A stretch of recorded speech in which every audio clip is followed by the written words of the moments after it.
It's okay. It's okay. Off your mind. It's okay. Off your mind. Chai! Now wow, people wey suppose talk through to power don't off mic. And if we talk, now 500,000 they go summer us, call them hate speech. But fear not, Maiyegun don't come. Him go torchlight every corner, nooks and cranny of all these bad people where they spoil our country.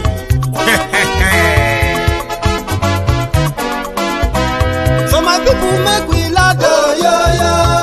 Maiyegun don't come, oh yo yo. My people make we shout, oh yo yo. Maiyegun don't come, oh yo yo. Maiyegun don't come, man of the masses, oh yo yo. Maiyegun don't come, oh yo yo. Maiyegun diary Politico, oh yo yo. Maiyegun don't come, oh yo yo. This one not the off in mind, oh yo yo. Maiyegun don't come, oh yo yo. Can in the touchlight every corner, oh yo yo. Maiyegun don't come, oh yo yo. Okay, some people be they holla say they want the power. Chai, them be promise us say we go get light and power. Them hustle sote they can't get the power. But now they know they do anything with the power. Every day, dollar just they get it higher power over naira. See them talk say make we off mind, but thank God say Maiyegun don't come. So my people make you loud, oh yo yo. Maiyegun don't come, oh yo yo. My people make we shout, oh yo yo. Maiyegun don't come, oh yo yo. Maiyegun don't come, man of the masses, oh yo yo. Maiyegun don't come, oh yo yo. Maiyegun diary Politico, oh yo yo. Maiyegun don't come, oh yo yo. This one not they off in mind, oh yo yo. Maiyegun don't come, oh yo yo. Person where they do evil, no one make person talk. Them say that Maiyegun, that man too they talk. He too they talk. Say Maiyegun diary, he they hot like pepper. But every day then they take money in bulk. Poor man picking, they the street they hawk. Still them talk say make we no talk. But thank God say Maiyegun don't come. So my people make you loud, oh yo yo. Maiyegun don't come, oh yo yo. My people make you shout, oh yo yo. Maiyegun don't come, oh yo yo.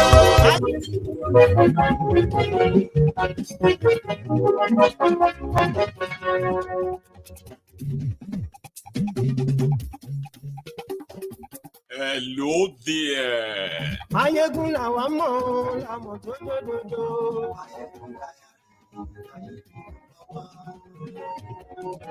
Good morning to you, good afternoon to you, and good evening to you from wherever you are joining me from. It is Maiyegun Live.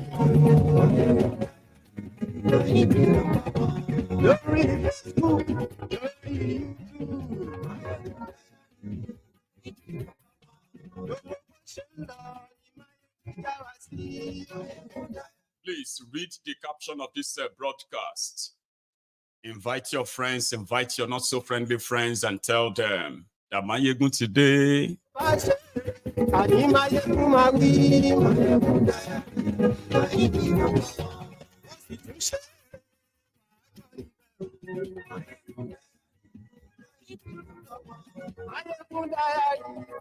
Politico. You can look at this as our Sunday sermon because it is Sunday. Maybe I should say happy Sunday to you. But to some people, it is already like their own Sunday is over. But wherever you are, hear this broadcast.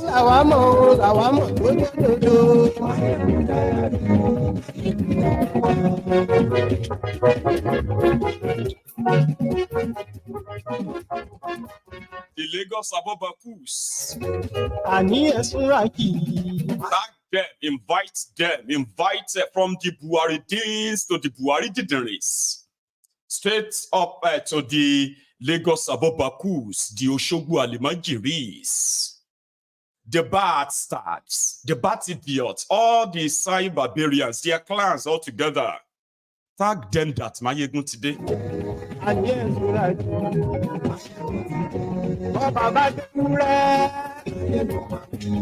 And yes, They are starting their gaslighting in a different way and very early. But a lot of people have been so supercharged. I don't think APC propaganda can really work on majority of people for long, save for the terrorized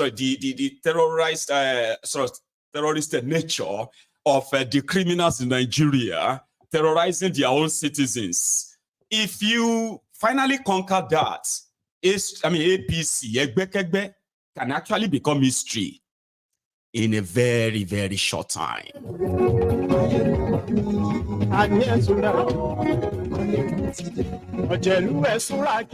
So for those who have been part of our Sunday sermons in the past, I think it is always ideal, right, to read the caveats. If this is your first time, or maybe second time, if it's your second time, that won't be a problem. So that means that the first time was good, so you came back. Sunday sermon on Maiyegun's diary Politico is a no holds bar session. It is a session where I speak my mind, even though that's what I do all the time. I speak my mind in a way that I address the criminals in charge of Nigeria. I address them as what I see them as, criminals. I do not have respect, regard whatsoever for anyone inside the rotten system called Nigeria system. I do not have any respect for them, and I don't pretend. Do you understand? So it simply means that if you are one of the type who joined Maiyegun because I was probably treating something that was really much like looks fancy to you, I was talking about somebody you don't like. Sunday sermon is a sermon whereby I may actually touch the people you like too, especially if they have been fingered in any of our findings. So what I'm trying to say here is this, okay? On Sunday sermons, right? If you are the type who have a soft skin, we say your skin no thick, easily offended. Oh, Maiyegun, I love you so much, but in fact, I'm so disappointed in you. I didn't expect you to go and talk about Baba. It's better me, watch this. So, and to those of you who they denied the entitlement of, or maybe some of you have become so maybe bullied to see old age as an entitlement to be stupid and be criminally. Well, on Maiyegun's diary Politico, everybody get their size, including that politician that is the age mate of your grandpa. If he's involved or fingered in any of our findings, he go collect. And it is not in your place to tell me to respect criminals. Please, for your own sake, okay? Our advice, you shouldn't watch. But apart from that, I promise you, it is going to be an interesting one.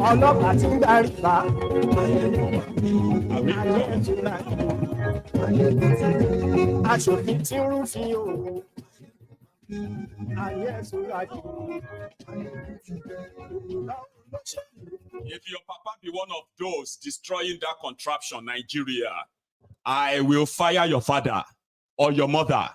And that is why do not come here to look for respect for criminals.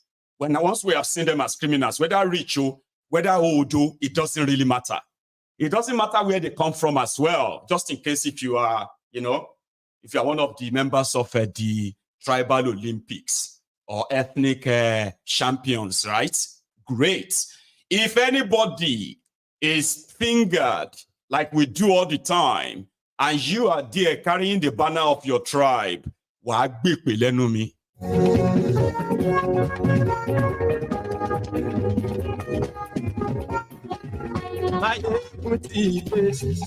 now, Mutide, good morning to you once again. Good afternoon to you, and then good evening to you from wherever you are watching me from. It is Maiyegun live. There is one clarity, okay, that I want to make quickly too. So many people, I don't know what you see me as, but I have actually seen people who see me as a journalist. No, I'm not. I have seen some who have probably tried to see me as a activist. No, I am not. Look at me very well. I have my belief and I strongly follow them in a way that they are not in any way superimposing. I am not here to make you feel good. I am here to share with you the danger that these criminals poses to all of us.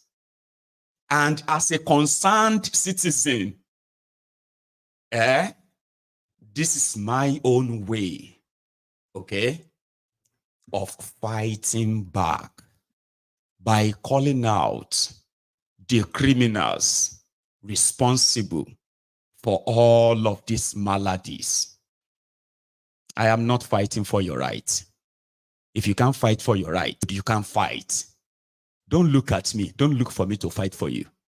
Because nobody is going to free you once you don't have the mental ability to actually free yourself. If you are looking for activists or cash activists, as some people give themselves titles in that place, well, you have them in abundance in Nigeria.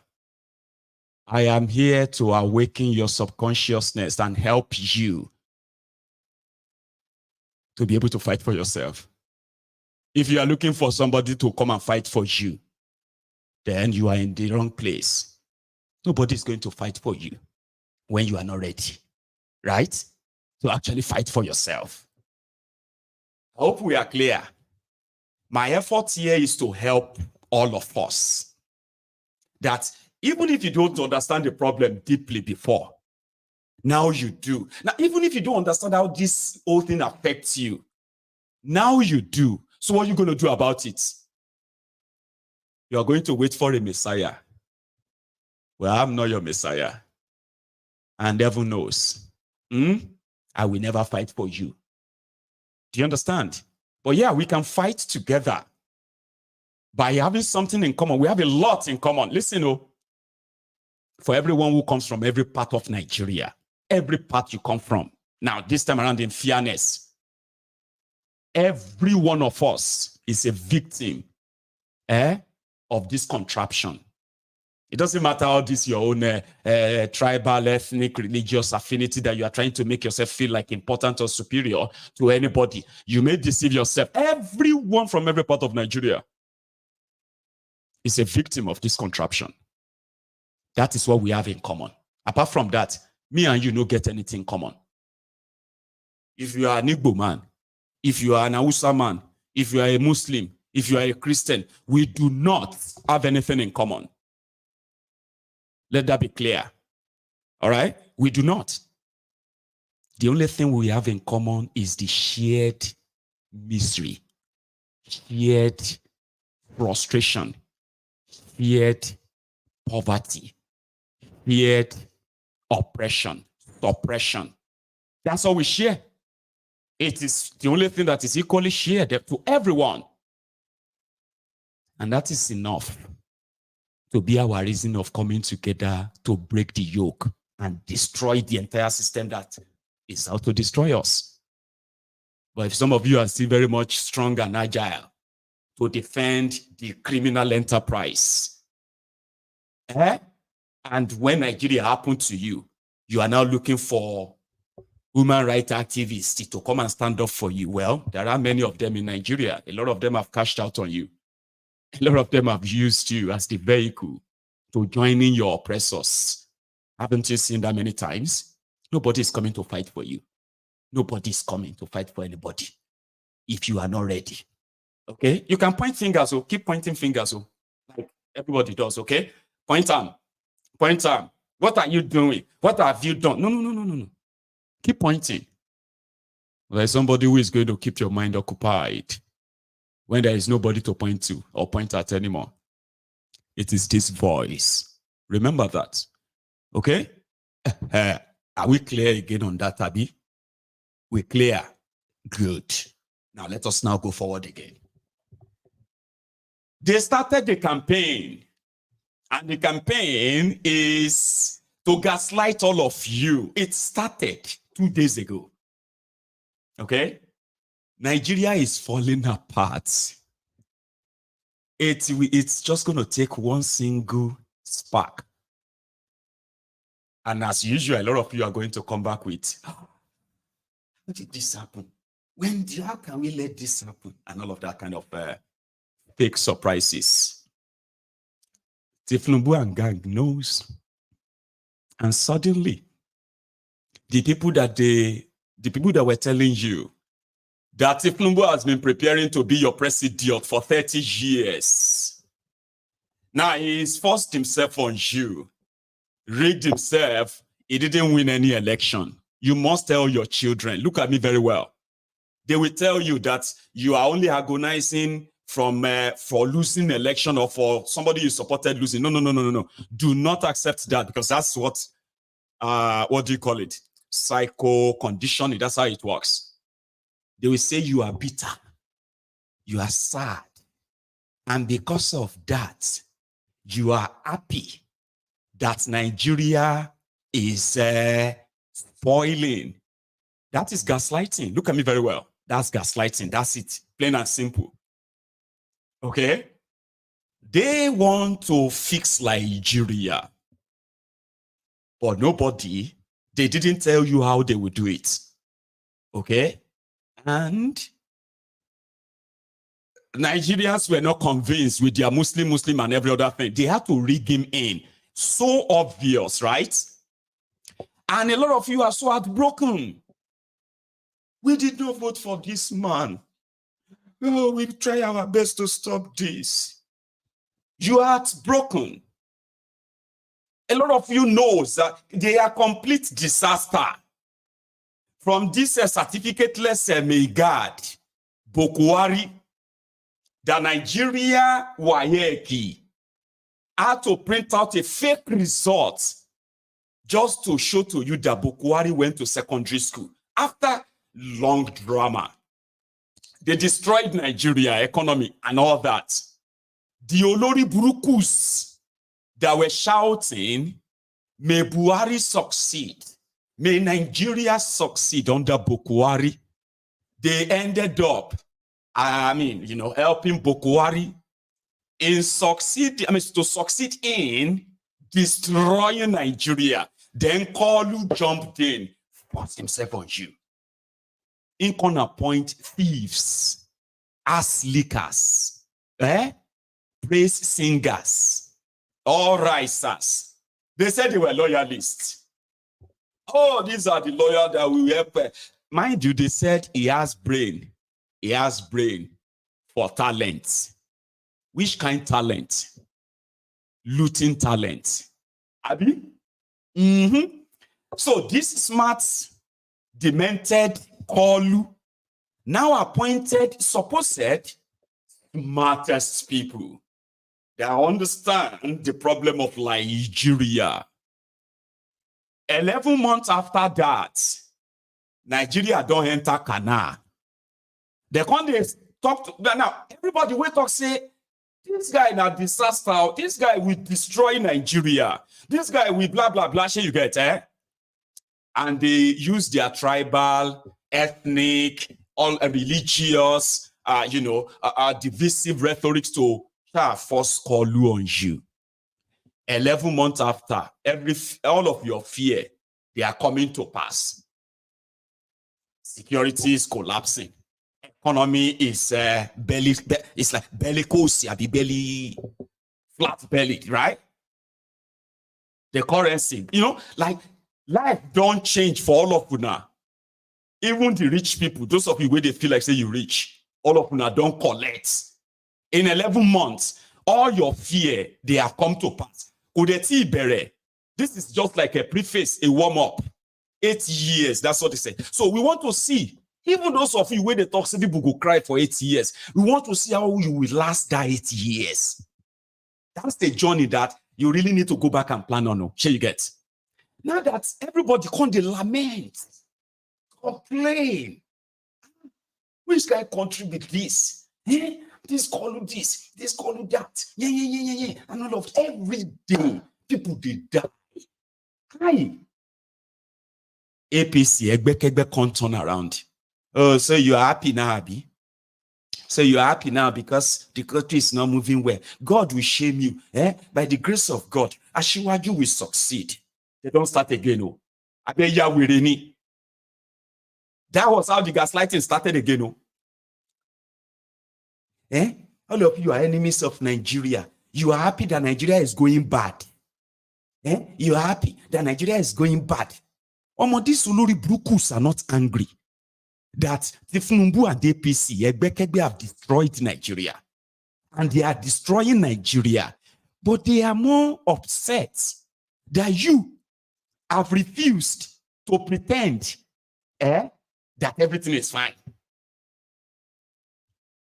So they would rather gaslight you. Oh, you're happy now, Abi? We know all of you don't love Nigeria. We know you don't love Nigeria, and God will shame you. Obi will never be president. That's another line. Peter, what Asha know sharp is say, Obi will never be president of Nigeria. Obi will never enter Asoroki. Now, consolation, oh, those of you who see people who type that on social media. Now, consolation, oh, these are people who are hurting, totally heartbroken, in serious pain, right? And every time all of you are calling them out, hey, call you again, Egbawa. Bag of rice is still so and so. Price of petrol is now this and that. So as you are lamenting another, they can't really lament. Because even if they complain, Una go hit them raw. They cost them. So they now turn it around. They wanted to turn it around and blame you for why Nigeria is not working. Who does that? Tell me. Who does that? The drug baron, the drug dealer, Thiefnubu, appointed 48 ministers. The largest, or should I say, the largest number of cabinet, or the biggest cabinet in Nigeria's history when Nigeria they face economic crisis. Nigeria is facing an economic crisis. They were borrowing money. Nobody wants to come and invest in the place. Nobody wants to associate with criminals, drug dealers, money launderers, human traffickers, the characters that Thiefnubu put inside this government. No genuine person is going to do any business with that. You think it is because we hate Nigeria? There is nobody that hates Nigeria. More than the criminals who are destroying Nigeria. They are the ones who hate Nigeria so much. But they turn it around and say, because all of them are they complain, that is why the country is not working. Haba. Now we sign the money where they take go buy yacht. Now we sign the money where they take renovate presidential houses and building new houses, offices with borrowed money. Now me and you, but it is APC, your mind is not good. This is why your mind is not good. Because your mind is not good, it is getting the criminals confused. Thiefnubu is confused. So you all need to love Nigeria. There is nobody that hates Nigeria more than the people that you gave everything to. But they turn around, they still took everything from you. So they now started the campaign. People didn't know. May Tinubu succeed. Papa, what should be bored now? Some people online didn't know that it is not just online, even offline. Guys, if you are not on YouTube, you won't see this. But go on YouTube, you'll see this image. See the poster on the right. If president fails, Nigeria fails. If our president succeeds, Nigeria succeeds. support President Tinubu, Baba. Oh yeah, what is the support that Thiefnubu need that will now change Nigeria? They know there is no other support. Somebody who is in control of everything. He has been appointing people that they said he has talent to discover. Actually, how can you even believe that a drug dealer, heroin trafficker, how can you even believe that a money launderer, a kleptomaniac, a thief, somebody who rig election, force himself on you? How can you even imagine it in this world? That is coming to come and do something good. How? So that is why they are now gaslighting all of you. Listen now, no let the naira gain strength, not because the minister of darkness, the peculiar mercy, Benkele mercy, Adelabu, that is asking you to turn off your refrigerator, turn off your freezer to save energy. That is not the people. Look around. Look at every ministry where they have 48 individuals. 48 individuals. Multiply that by 50. 48 by 50. I'm talking about some of them who also appointed their different aides, advisors, all of them working for Thiefnubu. Thiefnubu has made, in case if you don't know this, so Thiefnubu has made over 12,000 political appointments in the last 11 months. I'm not joking. Over 12,000 political appointees he has made. And all of them are going to get paid. All of them are probably going to be given cars. All of these are going to be funded by the poor country. But now you be the problem. Because you know they wish Nigeria well. What happened to, if millions no wish Thiefnubu well, what happened to the millions of you when they wish him well? That's where you will know that's how propaganda work. That is how gaslighting. Even though you're no be say anything, but they give them worry. Thiefnubu and the destruction of Nigeria, it is like a state capture. And a state capture means the country is being bled from all angles. Not even those who are defending them, supporting them, will be spared. Go and look at them now.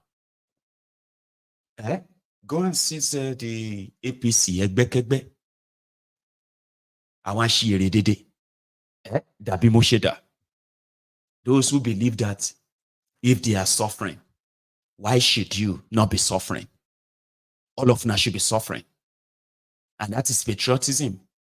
Those that are, Nigeria, or should I say, Nigeria is a place where poor people, impoverished people, traumatized people, oppressed people are defending their oppressors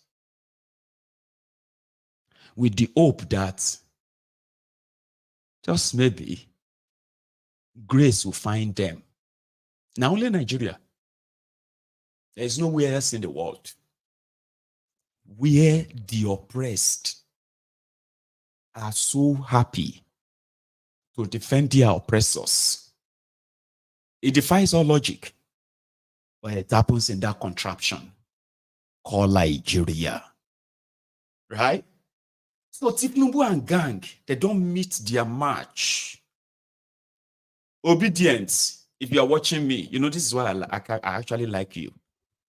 You are their nightmare.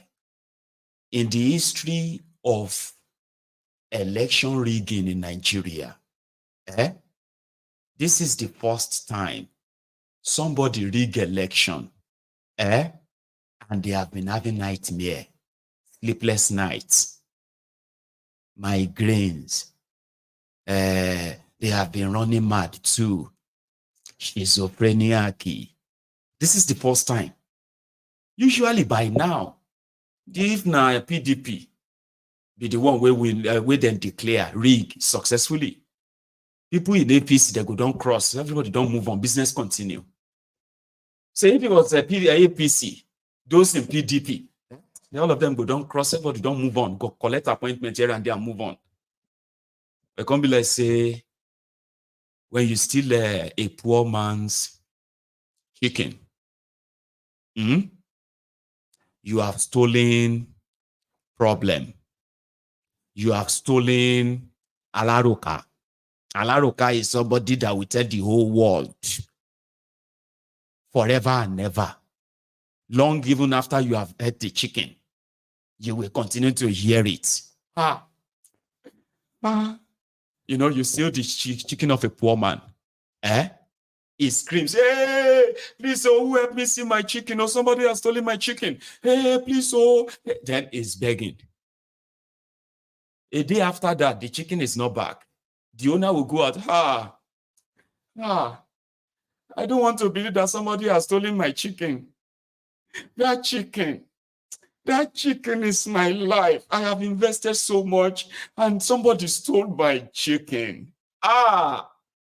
1 week after that, when you see that poor man, you stole his chicken, he's still lamenting the same pain. Now, a year after, the same. Now you will come steal the chicken. You can't get a nightmare. Say, lad, they buy your chicken where I don't steal since last year. Everywhere I go, they see the committee. Everywhere I see they hear the voice and they hear the cry. That's exactly what you obedient have become. They may call you irritant, but it's a good one. It is a good one. It has gotten to a stage whereby they are seeing it as a threat. And they are boldly lamenting. Why can't you just wait for another election? Why can't all of you just move on? And all of you, please now, let Tinubu enjoy this stolen presidency. Allow Thiefnubu to feel like, you know what I mean? Meanwhile, on the other side, you will see the Abobakus. They say, okay, we need to, hello, guys. Oh yeah, go and check your WhatsApp. We're about to drop Nigeria. They say, we are about to post the video of Thiefnubu. We want you to go there and begin to say, oh, wonderful, excellent, amazing. Oh, my president. Because all these obedient people, they are too many. They are going to bombard the place now. And their comments are always going to be at the top. And that's the comment the whole world will be seeing. And the whole world is looking as if to say, who be this man? Is this the president? So it's like all of you don't, una drag them naked almost every day at every given opportunity for free.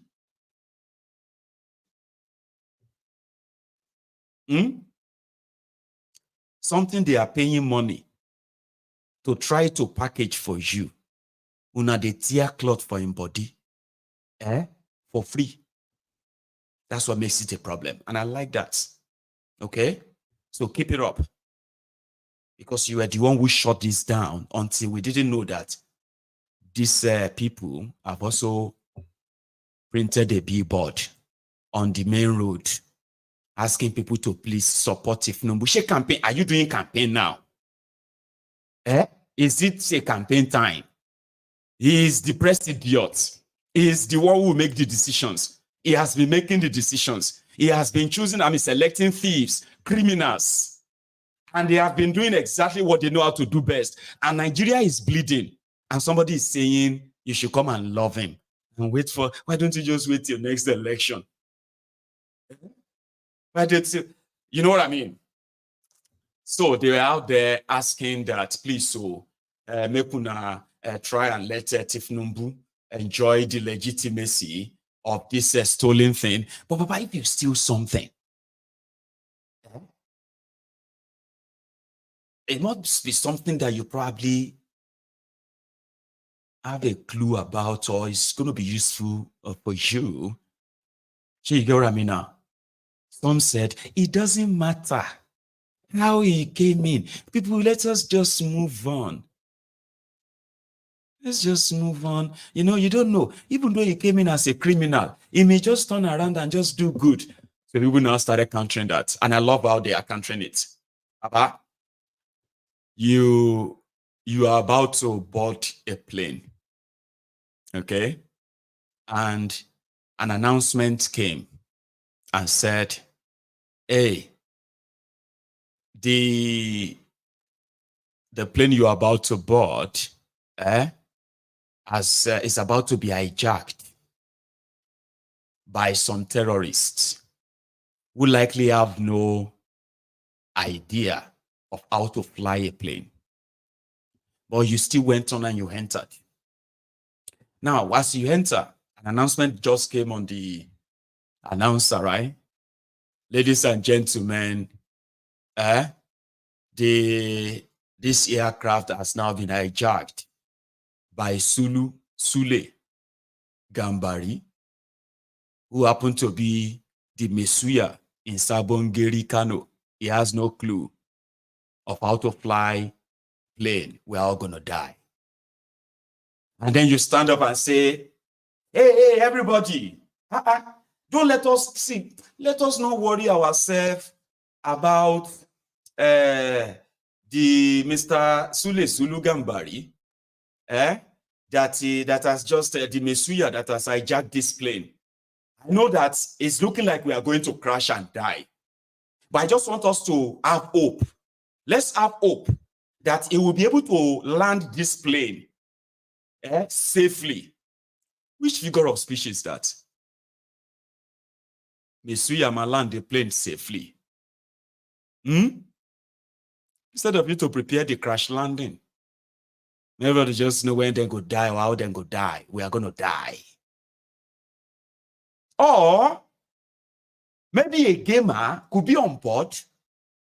A gamer who has probably played the stimulation. I've been waiting to record that thing. And, could probably just help and we can overpower these guys and get rid of them. And possibly when this is going to crash, it will just crash in a way that, all of us will go die. But all of us that will survive the crash, we will know that this aircraft is no longer useful. Make all of us go find another mini aircraft, so to say. Do you get what I mean? Or your daughter is due for an important life-saving surgery. And then just as they are about to begin the operation, one of the nurses tap you. Sir, just so you know, okay, we lost the doctor that should perform this operation early this morning. But we found one Okada rider outside the hospital, and he said he could do it. And we believe him that he will do it. So just so you know, how are you going to feel? You're going to say, oh yeah, open my daughter. Would you? That is what they are trying to tell you. They are like trying to make you feel like, okay, you know something, drink this poison.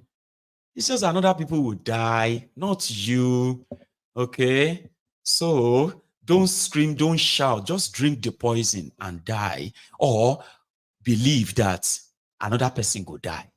Oh yeah, drink this Kool-Aid. Thiefnubu is working, Thiefnubu is this or that, your entire country is collapsing, so they will gaslight you and say, why don't you have faith? Drink this poison. We just told you, you are not going to die. Another person will die, you drink it. And then you open your mouth and say, okay, go. We'll take parade in here now. So they are trying to, so you shouldn't, by no means. Once they push all this, their propaganda that indeed are being packaged so that they can have enough time, and then, maybe afterward, then you push you again to another set of rogues. You may not last the remaining 7 years, so I'm not wishing you evil. I'm just saying, there are those who are just going to die that shouldn't. You know that? So, the gaslighting part has been shut down. Thiefnubu doesn't need your wish. Thiefnubu doesn't need your support. Okay? He has everything. He should do what he said there. Although he didn't tell you anything, but he should do what he said he would do. But one person said something that actually is what Thiefnubu is looking for. Here you get. And that is make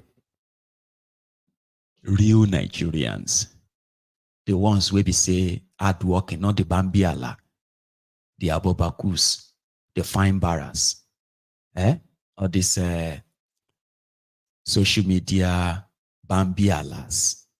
Because what APC represents is slave master relationship. Okay? So what Thiefnubu is trying to, or what they are practically trying to get at is that, why can't you all, the legitimate people like me? No, these useless, unemployable miscreants, all these ones in APC, these praise singers, they have no real value. They have no electoral value to make him president, so they have to rig. Okay? They have no economic value.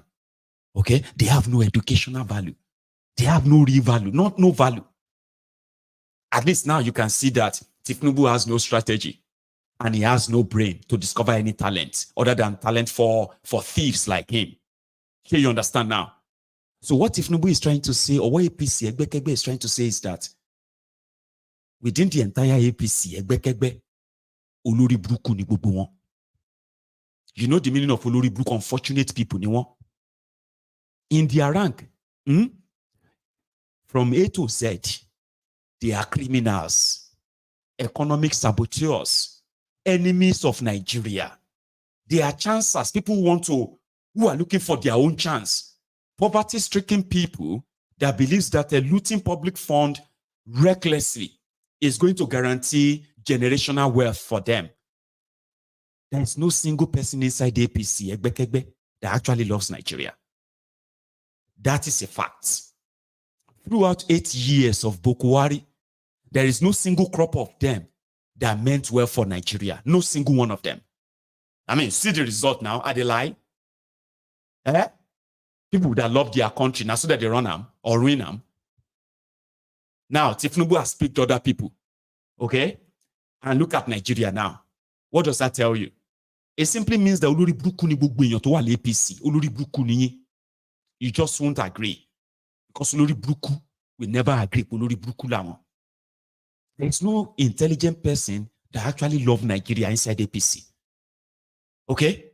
That should put together, genuine policies that can help Nigeria out of this hellhole.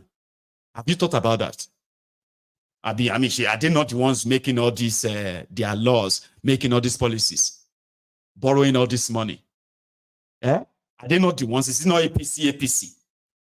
So tell me one person inside APC that you can say, if they had allowed this one, no single person.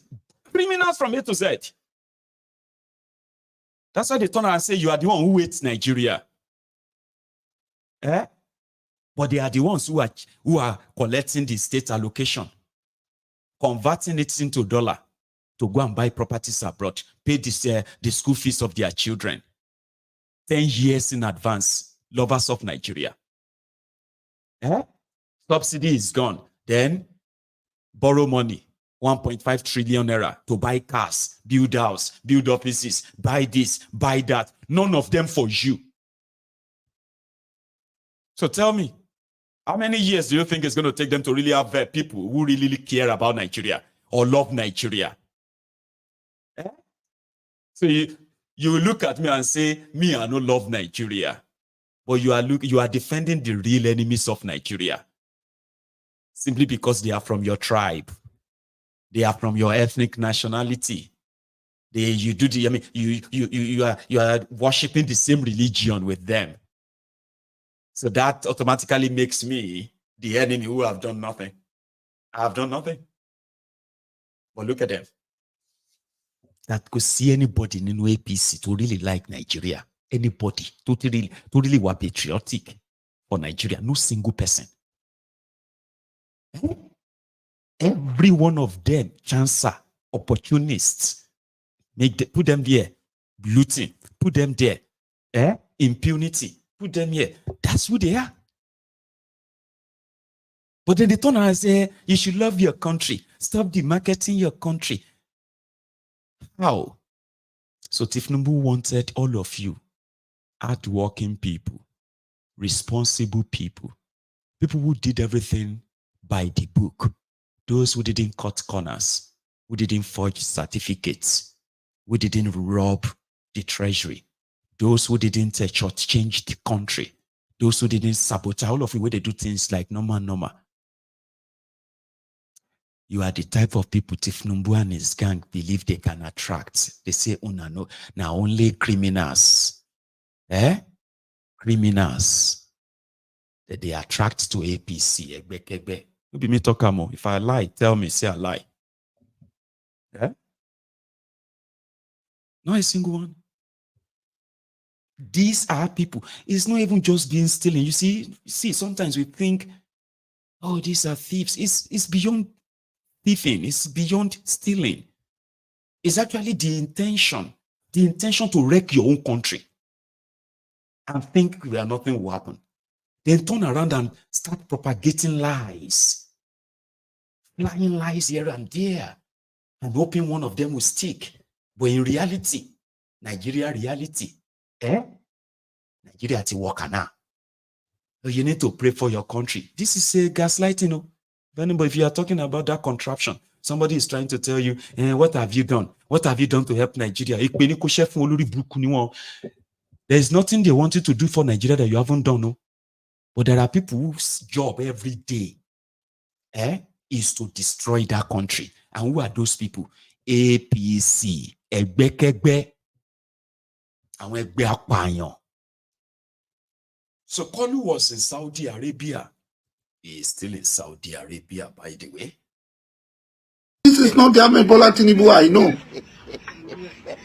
Since 1992, when I encounter you, I don't think this is the Ahmed Bola Tinubu I know. That calls me his friend, and I call him my friend, and calls me my son, and I call him my father. This is not the Ahmed Bola Tinubu I know.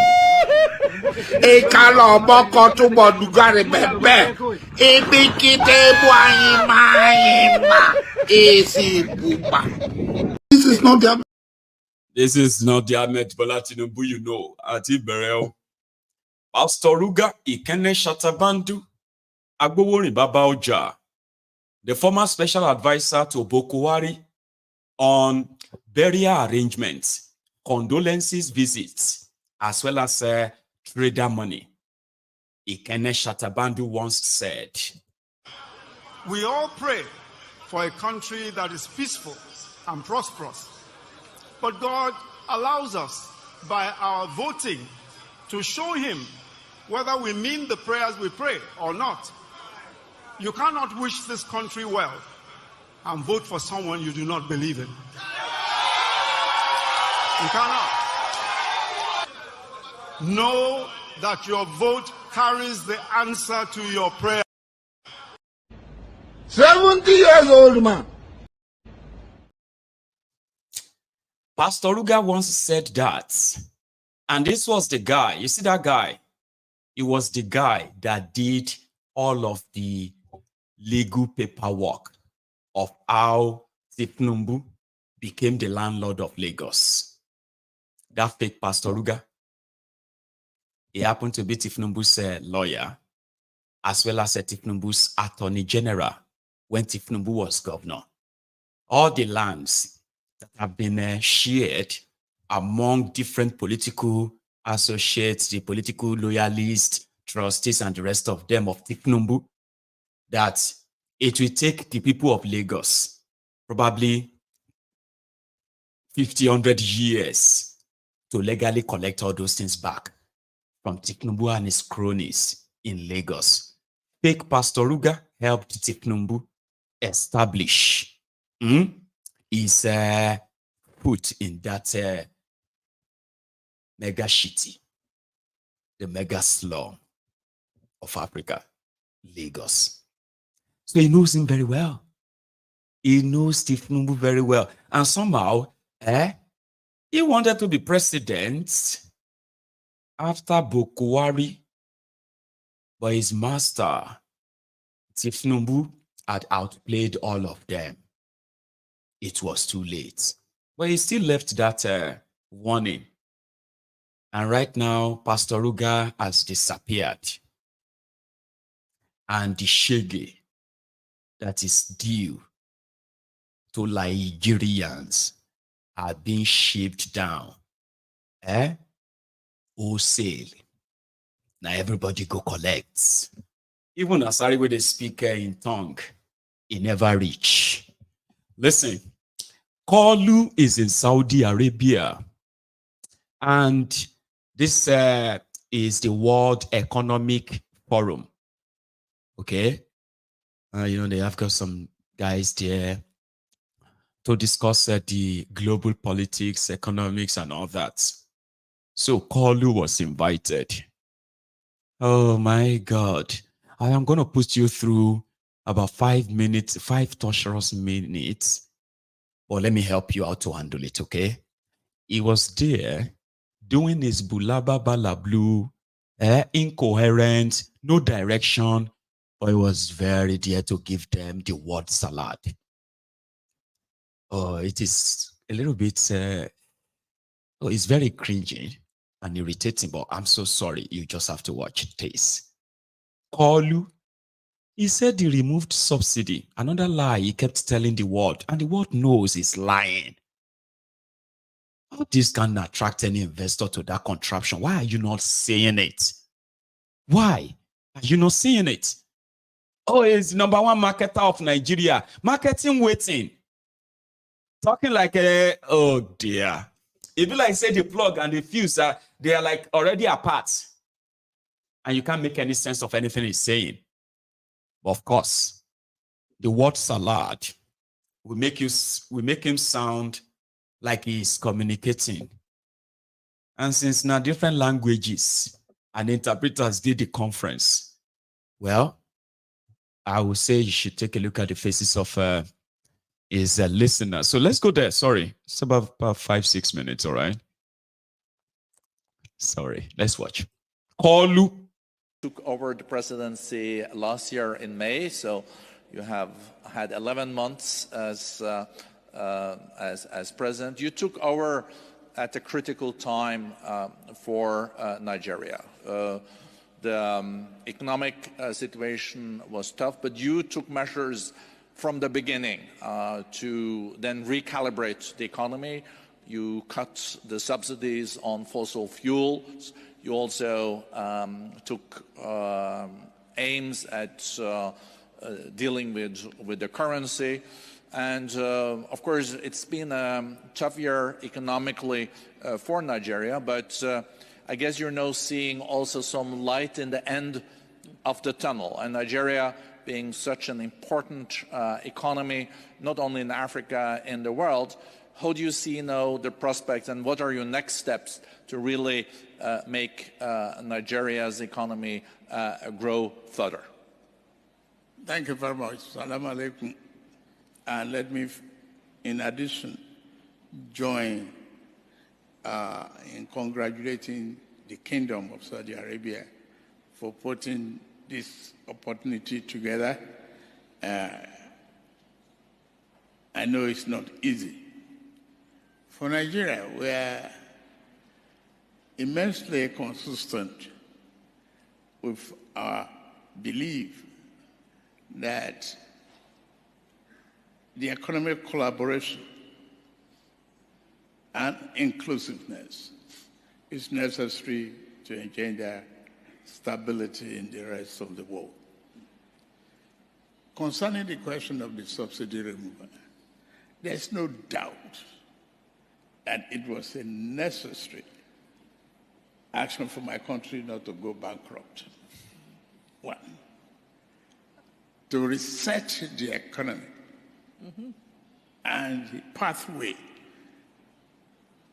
to growth. It is going to be difficult,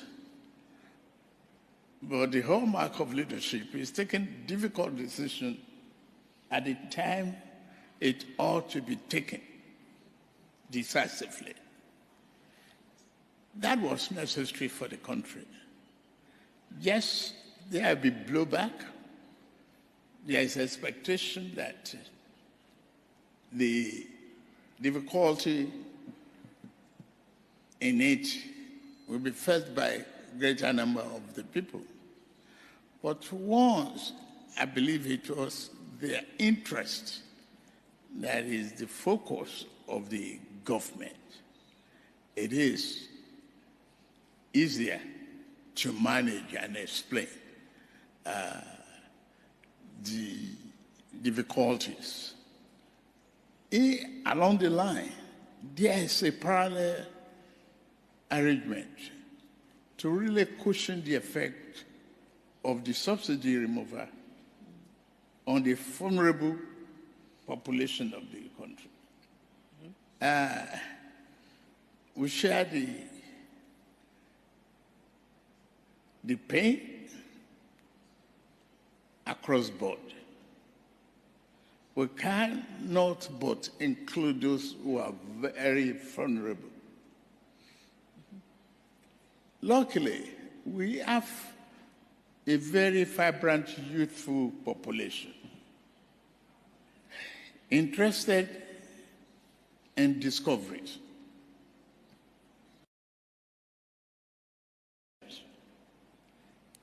And highly ready for technology, good education, committed to growth.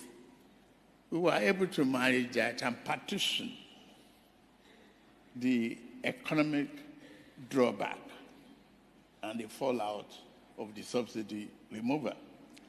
Equally, it engendered transparency, accountability, and physical discipline for the country. And that, to me, is more important to focus on what direction we should go. And we pursue that rigorously. The currency management was necessary equally to remove the artificial element of value in our currency. Let our local currency find its level and compete with the rest of the world currency and remove arbitrage, corruption, and opaqueness.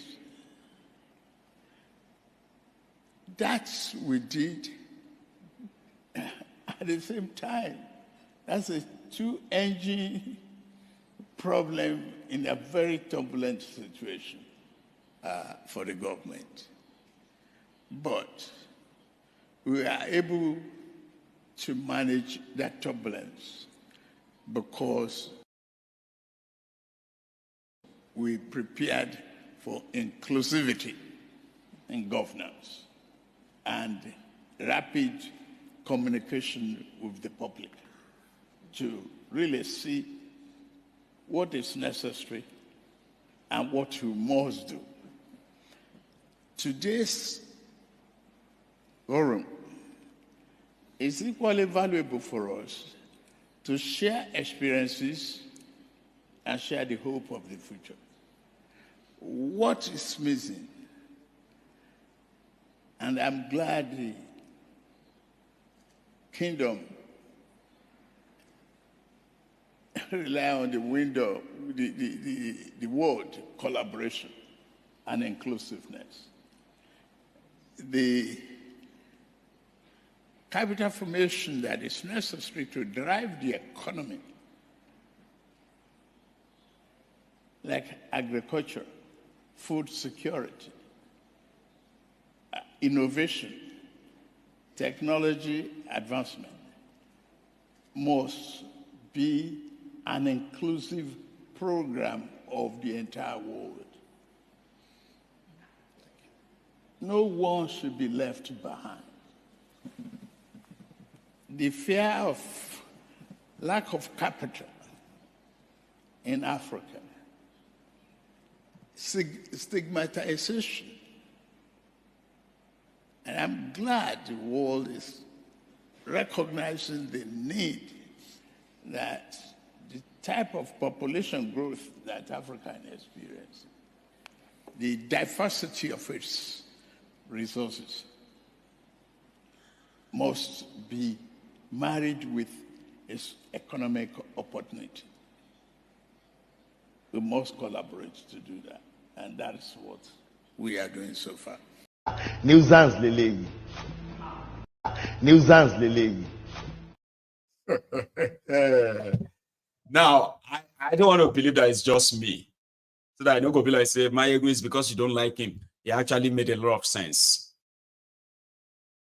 I know Thiefnubu speaks the language of the gods, okay? And that is the language of Bulaba, blue, Bulaba, like this. If we lend ourselves to innovation, we can create wonders. Yeah, it's a successful, again, a town hall, different from blue, Bulaba. So just to remind you, but when Thiefnubu speaks, right, most of the time, that is what I hear, okay? But because he can drop in all this fancy word inside those things, right, to make it look like it's making any sense, all right? Well, a lot of you may be better than me. Tell me, could you make any sense out of all Thiefnubu said? Hang on, you know, I told you I'm not good at quoting him, or else I'm just going to run down my brain. Like I'll get exhausted immediately trying to quote Thiefnubu. But may I tell you a few things where I hear. When he started, he said something about Nigeria has 70% population of youth. And this youth, they are now ready for technology. I don't know what that means. Okay? Then he says something about the challenges. It's difficult. The challenges that they have been facing. However, he says something about inclusiveness. The word inclusiveness. Okay?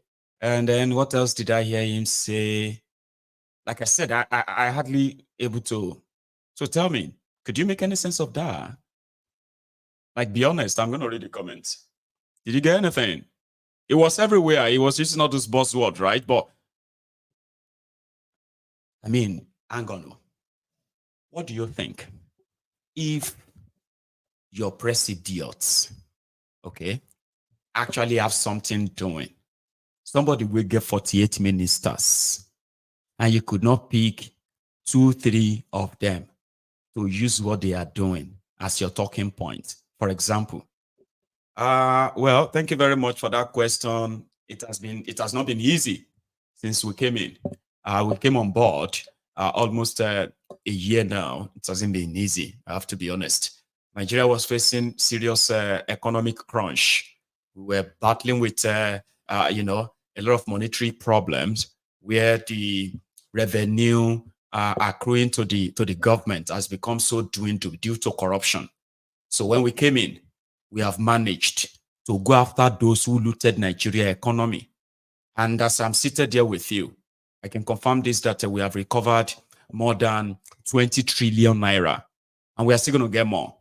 So from that background, I have appointed a firebrand, anti-corruption czar to further go, including the members of my own political party. They are actually the most that have been arrested, and we have recovered over 20 trillion from them, including in dollars, okay? So, and when we came in, we realized that we can no longer continue to, spend our dollars to back the naira.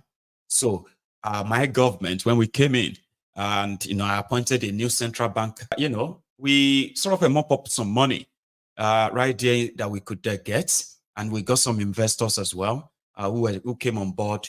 Now, from the electricity generation and distribution that we met a year ago, I mean, it was worse. It can't even power any real industry. Talk less of industrialized country that we want to see in Nigeria, kind of, right? Say something like that and say, okay, so in the last 11 months, my government has invested at least over $5 billion on electricity generation, and electricity has improved. Okay, it has improved. Now we are generating this, we are distributing that, and we are still opening doors for more investors to come in and help us kind of take this to the rural areas and power every home in the country. Okay, so in the area of insecurity, so I want to assure you that this is one of the reasons why investors have stayed away from Nigeria in the last 11 months, right? The government has intensified efforts. Okay, we have arrested more than 5,000 terrorists. I don't want to tell you the numbers of them we have killed, and out of these 5,000 terrorists, we've sorted some, and a special court has been set up. And so far, we have received over 500 convictions for the crimes of different acts of terrorism in Nigeria. We have improved surveillance. We have doubled recruitment, and we have improved the payment welfare of the soldiers and the policemen across board to reduce corruption and encourage them to further defend the country. And when it comes to petroleum, right, Nigeria has been spending so much money, okay, paying for the fuel subsidy. So when I came on board, I removed that. And within the space of 3 months, I've been able to save over, 2 trillion naira. You see, this 2 trillion naira, with some little money I found elsewhere, we have managed to put 2 refineries back now are operating. Then we have a big one coming on, which is private, not government, okay? But right now, Nigeria is now we are in the next 1 year, okay? We will be able to actually produce more than 70% of our own local consumption and reduce so drastically our reliance on importation. These are things that people will sit down there and be like, oh, that's prospect. Okay. Man, I think I'm going to go do something in Nigeria. I think something is happening in that country. Or you sat there. You're talking about difficulties. It's difficult. We have this, we have that, and all of that. I mean, you could pick any. Like before we came on board, you see, there is a ministry called the Ministry of, Humanitarian and the Poverty Alleviation, right? You won't believe this, guys, right? We are talking about a ministry that was bragging to be sharing over 500 billion naira to poorest people in the country, and there was no a single register. My government has arrested the former minister and everybody in that ministry under R, and those who have already been indicted, they are already waiting for their day in court. They will be tried for their crime. We've recovered so and so. So in the last 11 months, I have put together a team that has now managed to develop a system, a technology. We have 70% of Nigerians are, young people. So we have been able to, carve out some, great minds from them. And they have developed this software, developed this template for us to actually verify and register all the vulnerable people in Nigeria that need support. And I've also ensured that adequate funding has been provided for that purpose, where poorest Nigerians now are having access to that stipend we are giving to them. Our hope is that if our finance or if our income improves, we are going to increase how much they have access to. Come on, man. President, tell me, say, I don't feel be your president if I talk like that. If I am already your president and you hear me talking about all this abroad, even you, won't you be proud? Even you, maybe say, support them. All this is what I just talk right now. If there are things that if all these things are things that exist in Nigeria, where you can say, oh, Nigeria is not there yet, but I can tell you there's so much work going on electricity generation and distribution, infrastructural development, no joke or more. See, the fact that they have even arrested more than 90% of those who work with Bokuwari, and they have collected over 20 trillion naira from them is enough. Now they are not borrowing money. They are now investing in the country. And these are the pointers, things they can either work or fail, but you will never be blamed for not trying. If I sit down somewhere, they talk about these things as your president, you say, sure, you know, go like me. But one bala blue, bulaba, who prefer praise singers, ass lickers, forced himself on the supposed 200 million people. And he became the #1 embarrassment for the entire contraption. Listen to Kagame. Innovation. You're also being one of the leaders behind the Africa Continental Free Trade Agreement, and a successful implementation of that could add a lot of growth to Africa, and it can become one of the largest single markets in the world. Listening to your colleagues here, but also the complexities, how do you see Africa in the years to come? How can Africa manage in this transformative decade, as Kristalina was mentioning? Well, thank you very much. First of all, I want to thank the Kingdom of Saudi Arabia for enabling us to be here to have this very meaningful discussion. Straight away to the question, it's even more complicated than that, and we cannot understand where we have come from as Rwanda without looking at the history, the geography, everything is complicated that we have to deal with. And even in the development of our economy and our country generally, it's like you are always fighting for every step of the way forward. And that therefore means when we are talking about inclusivity, it's not just a word, nice word, and with a nice meaning. It's a lot of work to do, even complex, like in our country, and that background I've just mentioned. At the same time, we don't look at ourselves just as Rwanda and with all those complications about history and geography and so on and so forth. We see ourselves in the setting of the continent of Africa that has a lot to share. So growth we have realized and continue to realize is driven by what we try to do within the country itself with those constraints, but also looking at what you can do with the sub-regions we find ourselves in or cooperating with.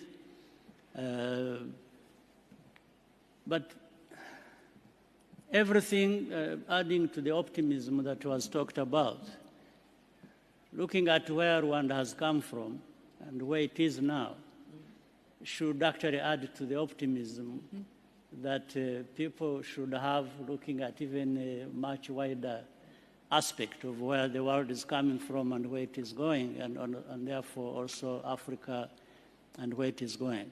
In our case, I'd say a few things that tie all those together. One is putting the people at the center of everything we are doing. And therefore, that means investments in our human capital. How do we develop it, and how does it find that space to be able to contribute and to their own well-being and development? And in that, we have invested in education, in health, and above all, technology has been a focus for us, and integrating that in the education system or in the health services as we move forward. Like for health services, for example, we find we have made use of technology like drones, where you find drones are developing and delivering health services to rural hospitals and so on and so forth. So I'm talking about investing in education, in education and technology and health, but being brought together by that technology that we also invest in. I think that was mentioned, and technology keeps changing, and it's evolving to new levels of complexity. That's why we're talking about artificial intelligence. Even in that area, Rwanda has not been left behind. We are investing in that, as well as we invest in agriculture. How does it... Innovation. At least you heard him. Abi? That's what they were asking Thiefnubu to tell them. Okay? That, oh, we have invested, or we have introduced technology to healthcare, education. So somebody said, so you, Maiyegun, all these things where you they talk. When I was giving my speech, somebody took it serious. I know it's a joke though, but all right. Somebody said, all this is where you they talk, Maiyegun. And you say, yourself go have to be lying. I said, if I was your president, 11 months is enough for me to actually start something I can talk about. Here you get. And that was me, where imagination won't kill me. But it's a good thing now. You know, it's a sign of a healthy brain. Some of you don't know, or maybe you do.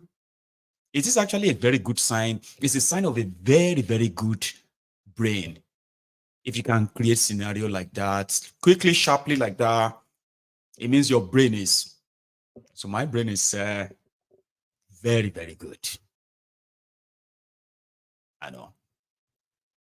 But like 11 months now, you know, I could have all of that. I just look at all my ministries and say, okay, you.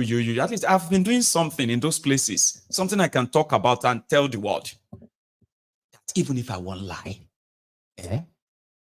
you know, some lies they where they say, you go just sit down there, they shake your head and say, President Maiyegun, now I'm going to kill you. But I like you. I like the way you lie. I like the way you lie. I like the way you lie. But now I'm going to kill you, President Maiyegun, because I roll with a lay. That we are now generating 40,000 meg a bar. But the way I go talk you go be convinced. You will be convinced and say, you know that kind of thing, say, you know if you get angry. You just be like, oh, now I'm going to go kill this guy. See how this guy, they lie for all this Oyibo that they clap. What is he talking about? Is he talking about what he's still going to do? Or is he talking about this Nigeria? You know, that kind of thing. Well, as a young person, I should be able to have done something like that. The point I'm making is that 11 months is enough for me to say, I am doing this. It doesn't mean that I'm doing everything well everywhere. At least that bar. Out of out of 30 or 40 ministries, 48 ministers, I know go can't get something tangible, Abba. But it is Thiefnubu. That's why I said nobody wants Thiefnubu to fail. Thiefnubu is a failure personified. He also said this there. They ask him something, I don't know what he's saying. Maybe you do. You have dealt with the domestic economic challenges, and in many ways Nigeria is a superpower in its region. But the region is looking also very challenging with Sahel, with the situation in Mali, Chad, also now in Niger. And I know the time is short, but is there any way we can see a stabilization in your surroundings in the years to come, or is it does it look very, very grim? Thank you very much. We are encouraging the entire world to pay attention to Sahel and the countries around us in ECOWAS. As the chairman of the ECOWAS, I've witnessed the big influence of Nigeria to discourage unconstitutional change of government. That is stabilizing. Equally, we have eased the sanctions. We need to trade with one another, not fight each other. it is very, very necessary and compulsory for us to engender growth, stability, and economic prosperity for our people.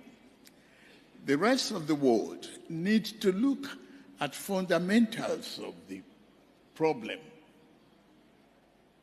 not just ordinary geopolitically. It has to go to the root. As the world paid attention to the poverty level of Sahel and the rest of ECOWAS, have they helped the infusion of capital and pay adequate attention to the exploitation and opportunities availed by the mineral resources that is available? Are we going to pay only a big brother's role in a talk shop without necessary action? We just have to be involved in the exploitation, promotion, and prosperity of that region in order to see peace and stability and economic growth. Thank you. Thank you. Nuisance leleyi. Nuisance leleyi. Kolu, you know they disappoint. If you are one of the Kolu's lovers or supporters, I don't think your own feel reach that of Asari Dokudumbo. Even Dokudumbo is saying, this is not the Tinubu you know. This is not the Ahmed Bola Tinubu I know. Since 1992, when I encounter you, I don't think this is the Ahmed Bola Tinubu I know. That calls me his friend, and I call him my friend, and calls me my son, and I call him my father. This is not the Ahmed Bola Tinubu I know. This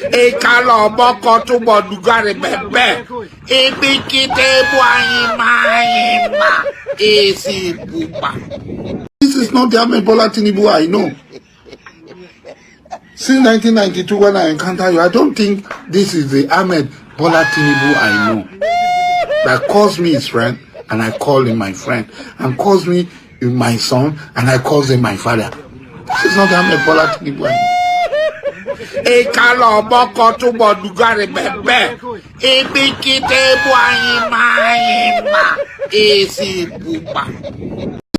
Nuisance leleyi.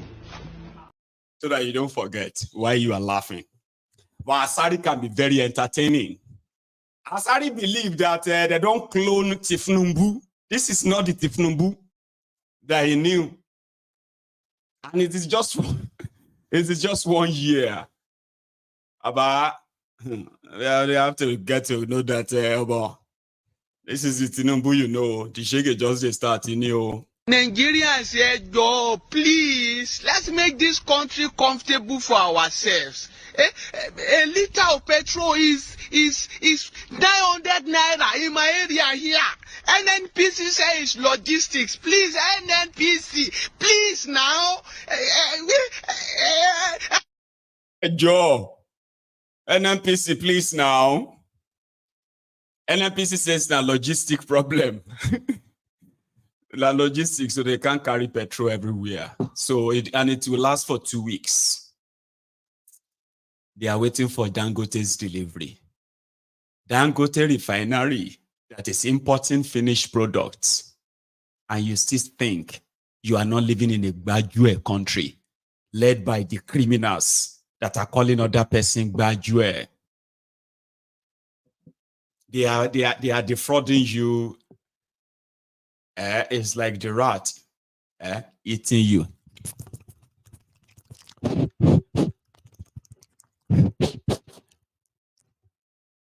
Eating and then blowing it. So that it go be like, say, it dey cool, it dey pain, it dey cool, it dey pain. By the time you are done no more, you go down turn to one leg up. It APC, egbekegbe, they will eat all of you to bone until you are bold enough to say enough. Enough. This is enough. Kilo day until that time. Keep enduring. Okay? Keep doing it.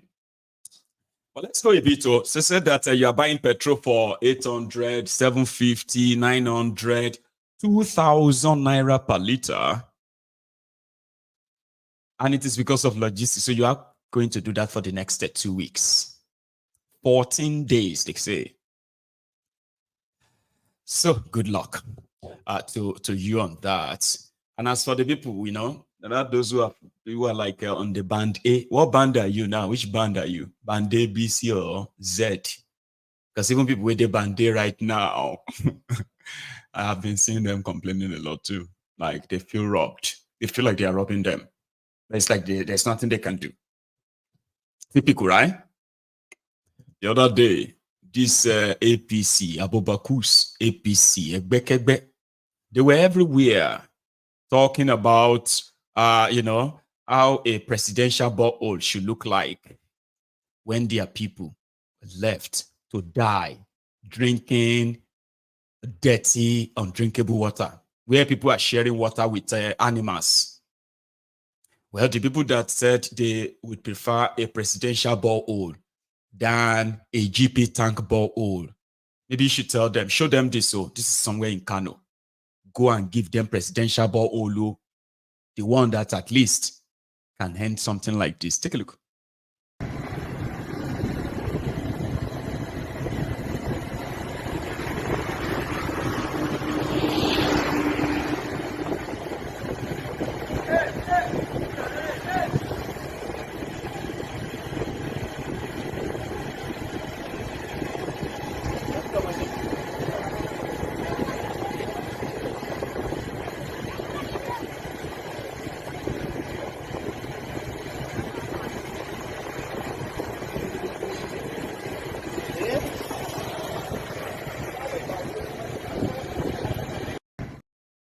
Water, and that is the ancient city of Kano.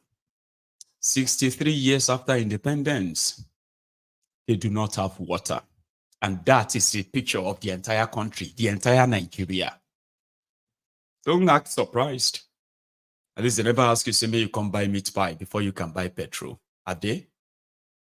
Inside Thiefnubu's Nigeria, land. See, I don't really understand what's in the happen for this total like this, because how on earth I go come? They go come, they tell me say I must buy meat pie before I buy fuel. You rubbish wolele buy. You must go buy meat pie before you buy fuel. Is this place open for a meat pie or open for a fuel station? You rubbish wolele.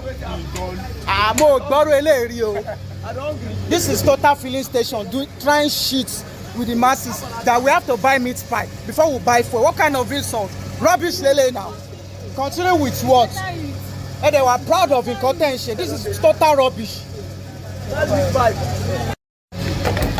See, I know Nigeria is so corrupt, which I regret the day I was born in this country. It's unfair.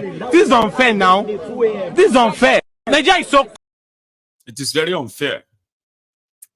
But that is why we call it contraption. Keep living in denial. Watch out, my living denial. One of these days, when I send the video, and see me. They will send me your video. Either, and I do really wish when they send me your video, it will be you lamenting, crying, and all of that when that Nigeria happened to you. Should you understand? See? So keep living in denial. Enjoy it too. My living in denial. It's our only country. We don't have any other country in the world. We do not, we should all talk good about our country. Our country, our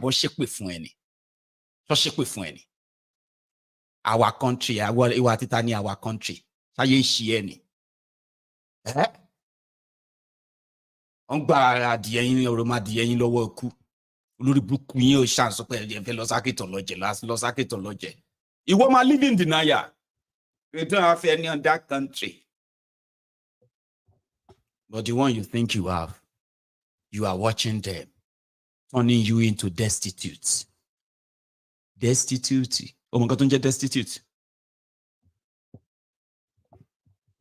So just so you know, okay? Emma, just keep adjusting. It's gonna probably work out later. But whatever you do, like I said, I do not wish you anything bad. Waiting will kill you is there in Nigeria.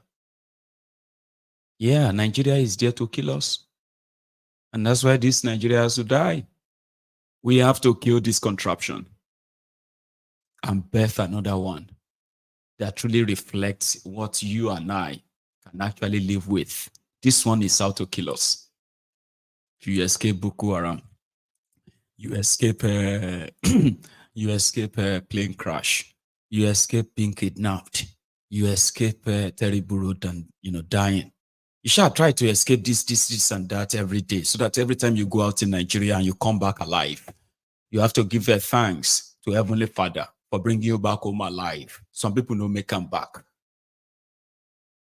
Then there are others that even with your money, the terrible healthcare system, it has gotten to a stage whereby your money may not even be able to save you anymore. Well, it's already happening.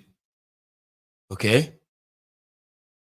And since standard has completely been shattered and corruption is the order of the day, and people are dying for so many unexplained, diagnoses or reasons, Nigerians are consuming just anything that they can consume, despite having the worst healthcare system in any part of the world that you can think of.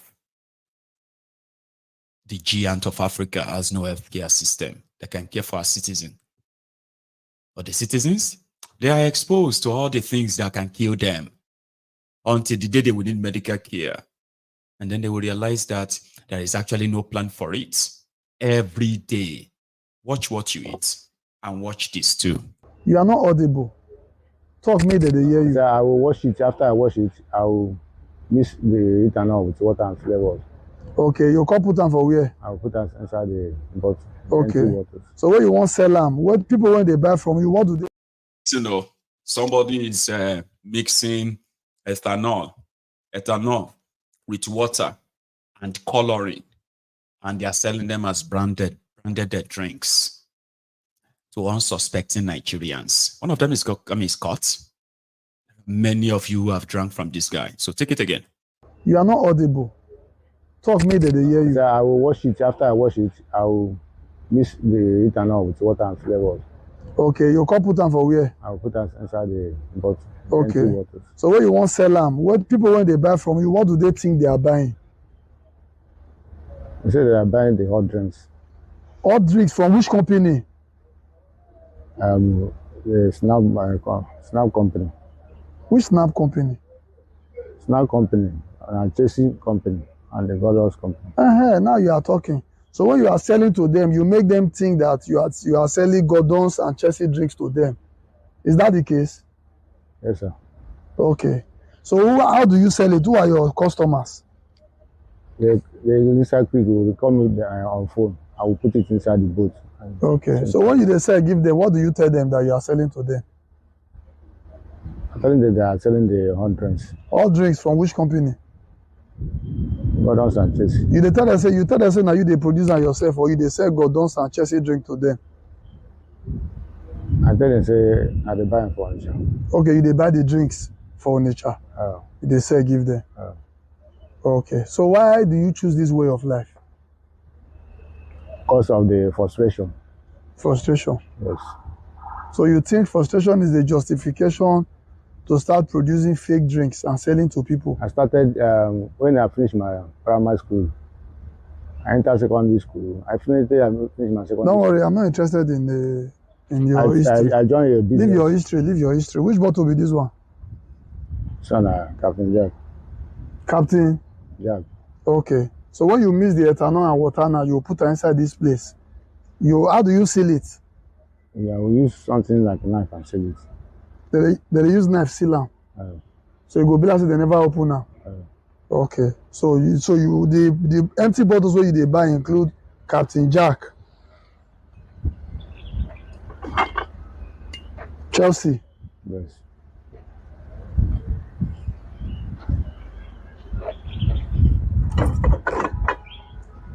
Gordons. Yes. So this drink now you do on yourself. Yes. You come buy this empty bottle, pour am inside. Yes. Okay. So who they buy and I go feel say na Gordons see they buy from you. Yes. Abi? Yes. So we already have 3 brands now: Chelsea, Gordons, Captain Jack. I'm seeing McDowell.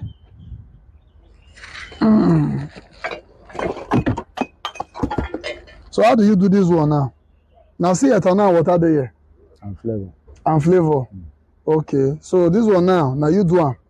Yes. You now sealed it and you sell to people as McDowell. Yes. I'm seeing this one is what?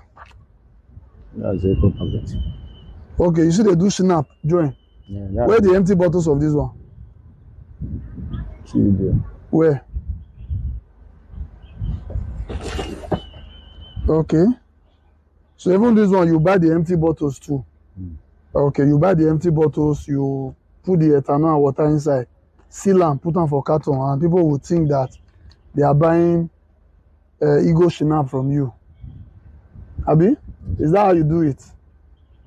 Okay. Now that you have been arrested, how do you feel? How long have you been into this business? How long you know they do this business? I don't know this business more than 5 years. You have been into it for the past 5 years. And I'm tired for the business. The business don't tire you. You don't tire you because they arrest you, or you don't tire you because of the things that I see inside there. Okay, so this one, which one? What's this? That's the filter. The filter? Okay, wait till the producer. Okay. So you see how dirty what you are using to produce this one is the one people? that can dump. They are not using this one. Okay, they are no longer using this one. Where the neat one dey? I don't know whether they do it. Okay. Because if this thing spoils, keep it and buy new one. Okay. So which other products do you have here that we have not sampled?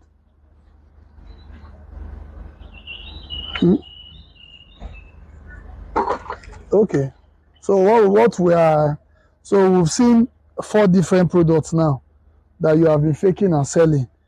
1, Captain Jack, Chelsea Dry Gin, Gordons, even McDowell, and Ego Shinap. It is well. So from what he has said so far, he said he usually goes to nature where he buy these empty bottles alongside their label, repackage it, seal it, and make people believe that he's selling to them the original drinks. This is why we have to be very, very careful where we buy things and who we buy them from. Thank you, officer. Even though the guy is an asshole on Twitter, that's a very good one. And for the legal reasons, right? I prefer not showing his face. I know you would prefer to see his face, right?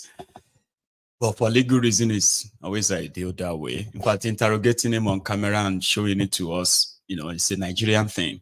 Okay. So it is not normal.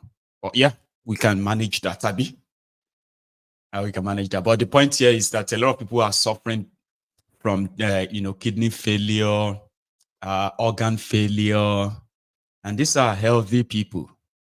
Some of you have had maybe family members that have never been sick before, ever. Right? They have all their life, full of life ahead of them. They are healthy, but suddenly something just happened. They have kidney problem. They are not heavy drinkers. They are not heavy smokers. But suddenly they have a problem internally because they've had to share drinks on few occasions that has destroyed their organs from inside. A lot of us are victims of this, and there is no good medical care to tell us early enough. Probably save a lot of us. And many families have lost brilliant minds, beautiful souls to this untimely death through the consumption of all this fake stuff. But it is a rotten country. It is a rotten system. Where do you want to start from? So just be careful. Let's go to politics a little bit, okay? Just before I go on and take a calls, right? But let's go to Benue. This guy is the Reverend Father Governor of Benue State. And it's about like 2 weeks ago or 3 weeks, let's say a month ago. One of the top royal fathers or kings of Benue, called Alia, Akume, and Autumn, and he brought all of them together in his palace, and he announced that they are all brothers now. They are this, and you know, for the progress of Benue. Well, I don't think there's going to ever be any progress where these rogues and their interests will continue to clash. Autumn is a former governor, PDP, that is now hibernating with Werewike in APC. George Akume is the former governor that is now the secretary to the government of Nigeria, appointed by Thiefnubu, a former criminal who was standing trial for corruption. Akume, for looting Benue State as their governor. And the current one is Alia, Reverend Father. So he came back from America. He came back from the US 2 days ago, right? And he told his people, I have come back with 1 or 2, 3 investment, okay? Then he said that just about, let's say, 5 seconds. And he used the remaining seconds to tell Autumn and Akume to shut up and stop talking about and stop disturbing him. He is the governor. Listen. Governor. We were able to make the Benue pitch, and thank God, right from within the room. No one will come from America. This is the first time I'm witnessing a lecture, and I must confess that I'm enriched and blessed with all that has been said here. From the chairman to the guest speaker, to all those who made remarks here, I have one takeaway, the discussants. And for the very fact that all of you are here, it's a very strong message to me, and I'm very humbled. And on this note, I want to extend my inestimable appreciation to the Central Planning Committee and members of the team, especially that of my former appointees who work with me and who decided to package this celebration together. As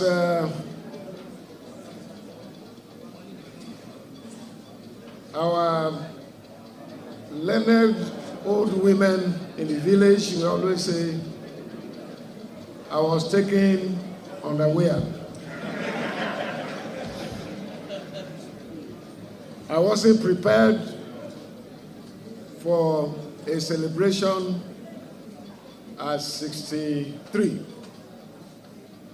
I was thinking about 65, and then by the grace of God, 70, and on, by His grace. And so, this was hidden from me. I wasn't aware. So please, my apologies to those of you here and those who are not here, who would have said I was not invited. It wasn't my making. This is not me organizing this celebration, but rather... Save the breath, okay? I had to use that a little bit because I wasn't expecting that mic clip to show up that way. For some reason it did. But let's listen to Alia and see if this works. Governor. We were able to make the Benue pitch, and thank God, right from within the room, we gained a lot of traction. We We brought 1, 2, 3 things back home. Other members of the team would be coming in by tomorrow. The chief executive is quick to send a specific message to his predecessor, which he wants to steer clear of his business. If you are a former governor, concentrate on where you are. If you don't have anything positive to contribute to Benue, shut up. I'm not asking. You must give peace a chance. You must allow this administration to fully establish and then to carry out what we promised the people that we were going to carry out. He also demands an apology from the Punch newspaper, whom he faulted its recent publication regarding welfare of workers, who he says haven't had it this good since 1999. Some comment that I read in the Punch newspaper this afternoon. So if someone makes an ugly statement indicting Father Alia and the administration of Benue State on teachers, I think they owe us a very big apology. Alia warned House. Well, that is the clown. The clown in charge of Benue. Be on the lookout. All right? Another disaster that is going to be worse than that of Yeye Bello of Kogi. My time is running out, but I'll let you listen to what Autumn or his advice when they organized the birthday for Autumn. So this, as part of what he was saying earlier. Listen. No one will come from America, Europe, or any other place to bring peace to Benue State or to make things work. There are challenges. The challenges are beyond individuals. They are beyond the SGF. I appreciate the SGF goodwill message. He's a father figure. He's my leader. He's my mentor. I appreciate what God has used him to do in my life. And I remain grateful. No one can take that away from me. And I also appreciate the governor of Benue State.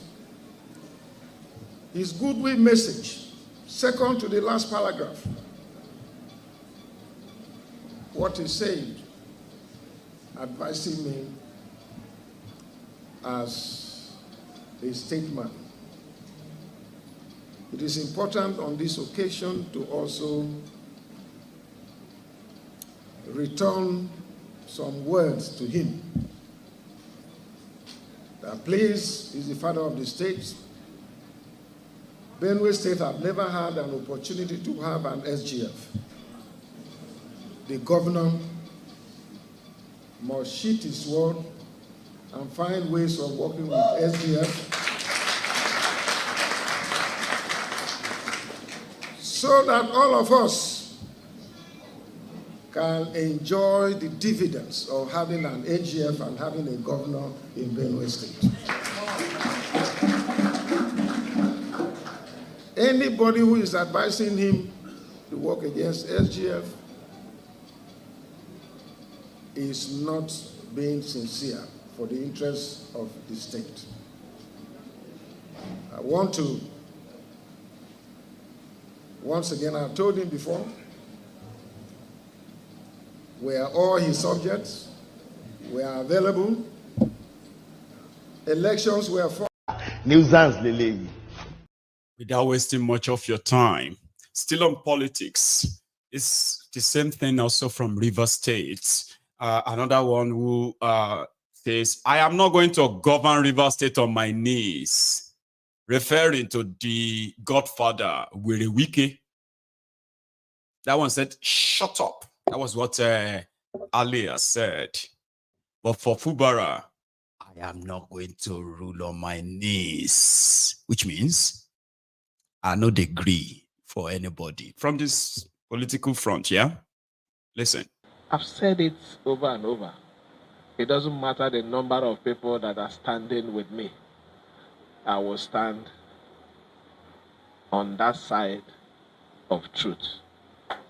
I will not, I repeat, govern our dear state on my knees. If that was the purpose, I will not do that. I will stand to govern our dear state and to stand continually on the side of right. Let me thank our dear elders. Continue to show love. Bitterness will not take us anywhere. When it comes to the time of election, fight me, abuse me, send ESCC record, send all the things. But when elections are over, what we need is to work together for the advancement of our state. It's the only way we can bring Rivers State close to what people say or what we are supposed to be like Lagos. But politics with bitterness will not take us anywhere. So I want to thank you that at this stage, we have a few of you who understand that Rivers State belongs to every one of us. And we must fight together to sustain the soul of this state. Let me thank you again. Wish you the best. The best is a big word. A lot of things are inside the best. You can digest it in so many ways. Let me also thank my host for even allowing me to enter his house. He might decide not to even receive me, considering where I'm coming from.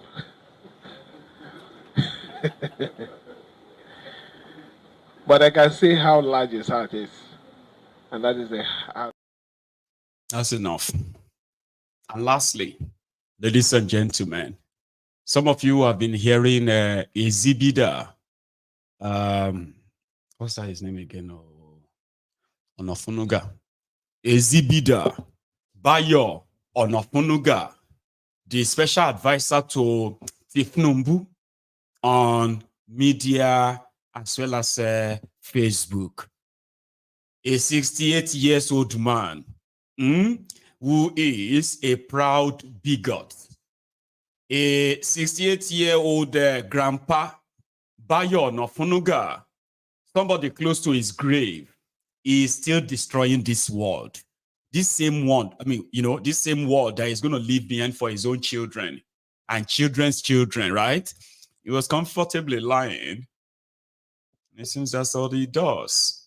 Ladies and gentlemen, you haven't seen his face maybe, but I will show you this. It was pretty much with Sheung Okimbaloye a few days ago, talking about Thiefnubu's success in bringing security to Nigeria, something like that, right? He's a madman, but his face, this is his face.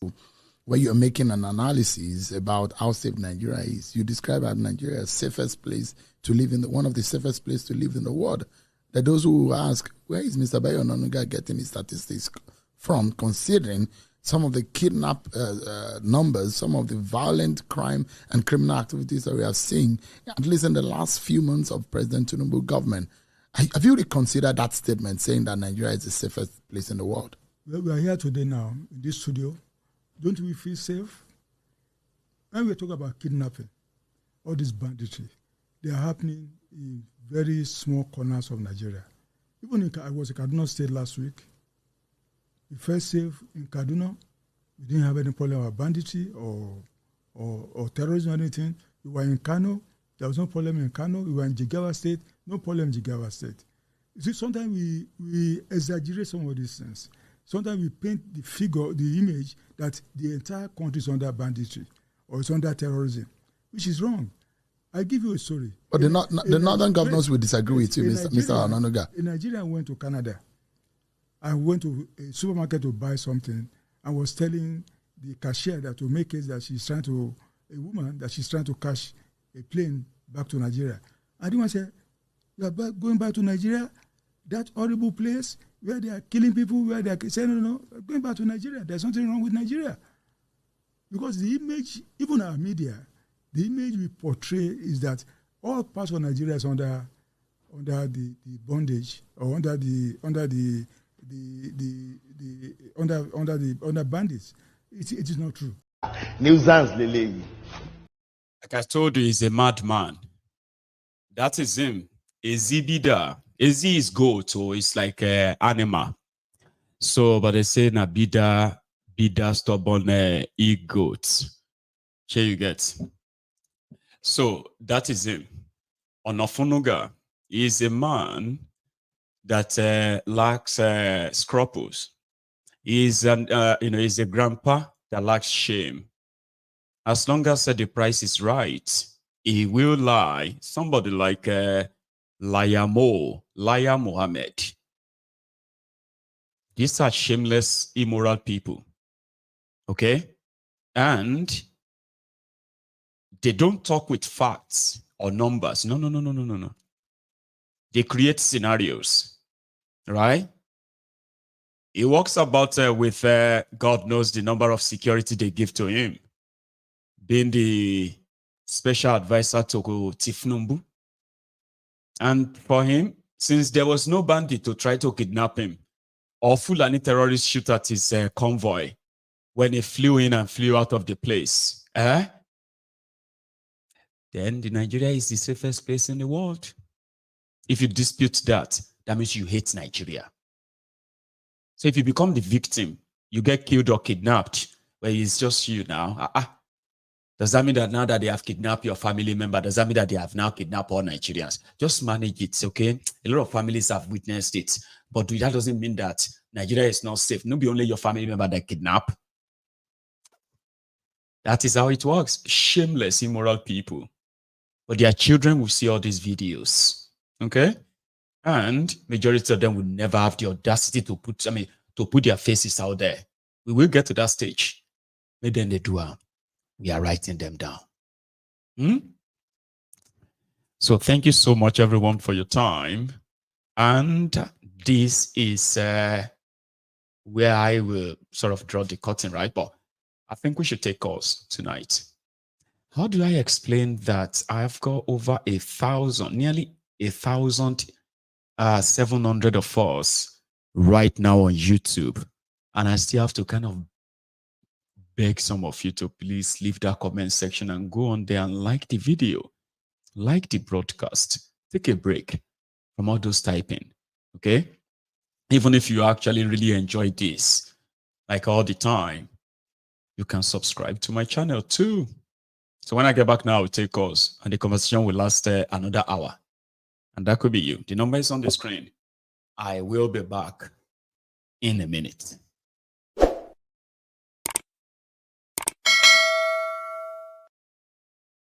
Àtisebo, àtisete, àti ń parọ́ tipẹ́, àtisete, tìtó òdìmú òdodo òsì mọ́, àtisete, kágbádé fáláre, àtisete, kágbẹ̀bí fáláre, àtisete, adájọ́ ń parọ́ torí owó, àtisete.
That is feedback. I have a caller on the line.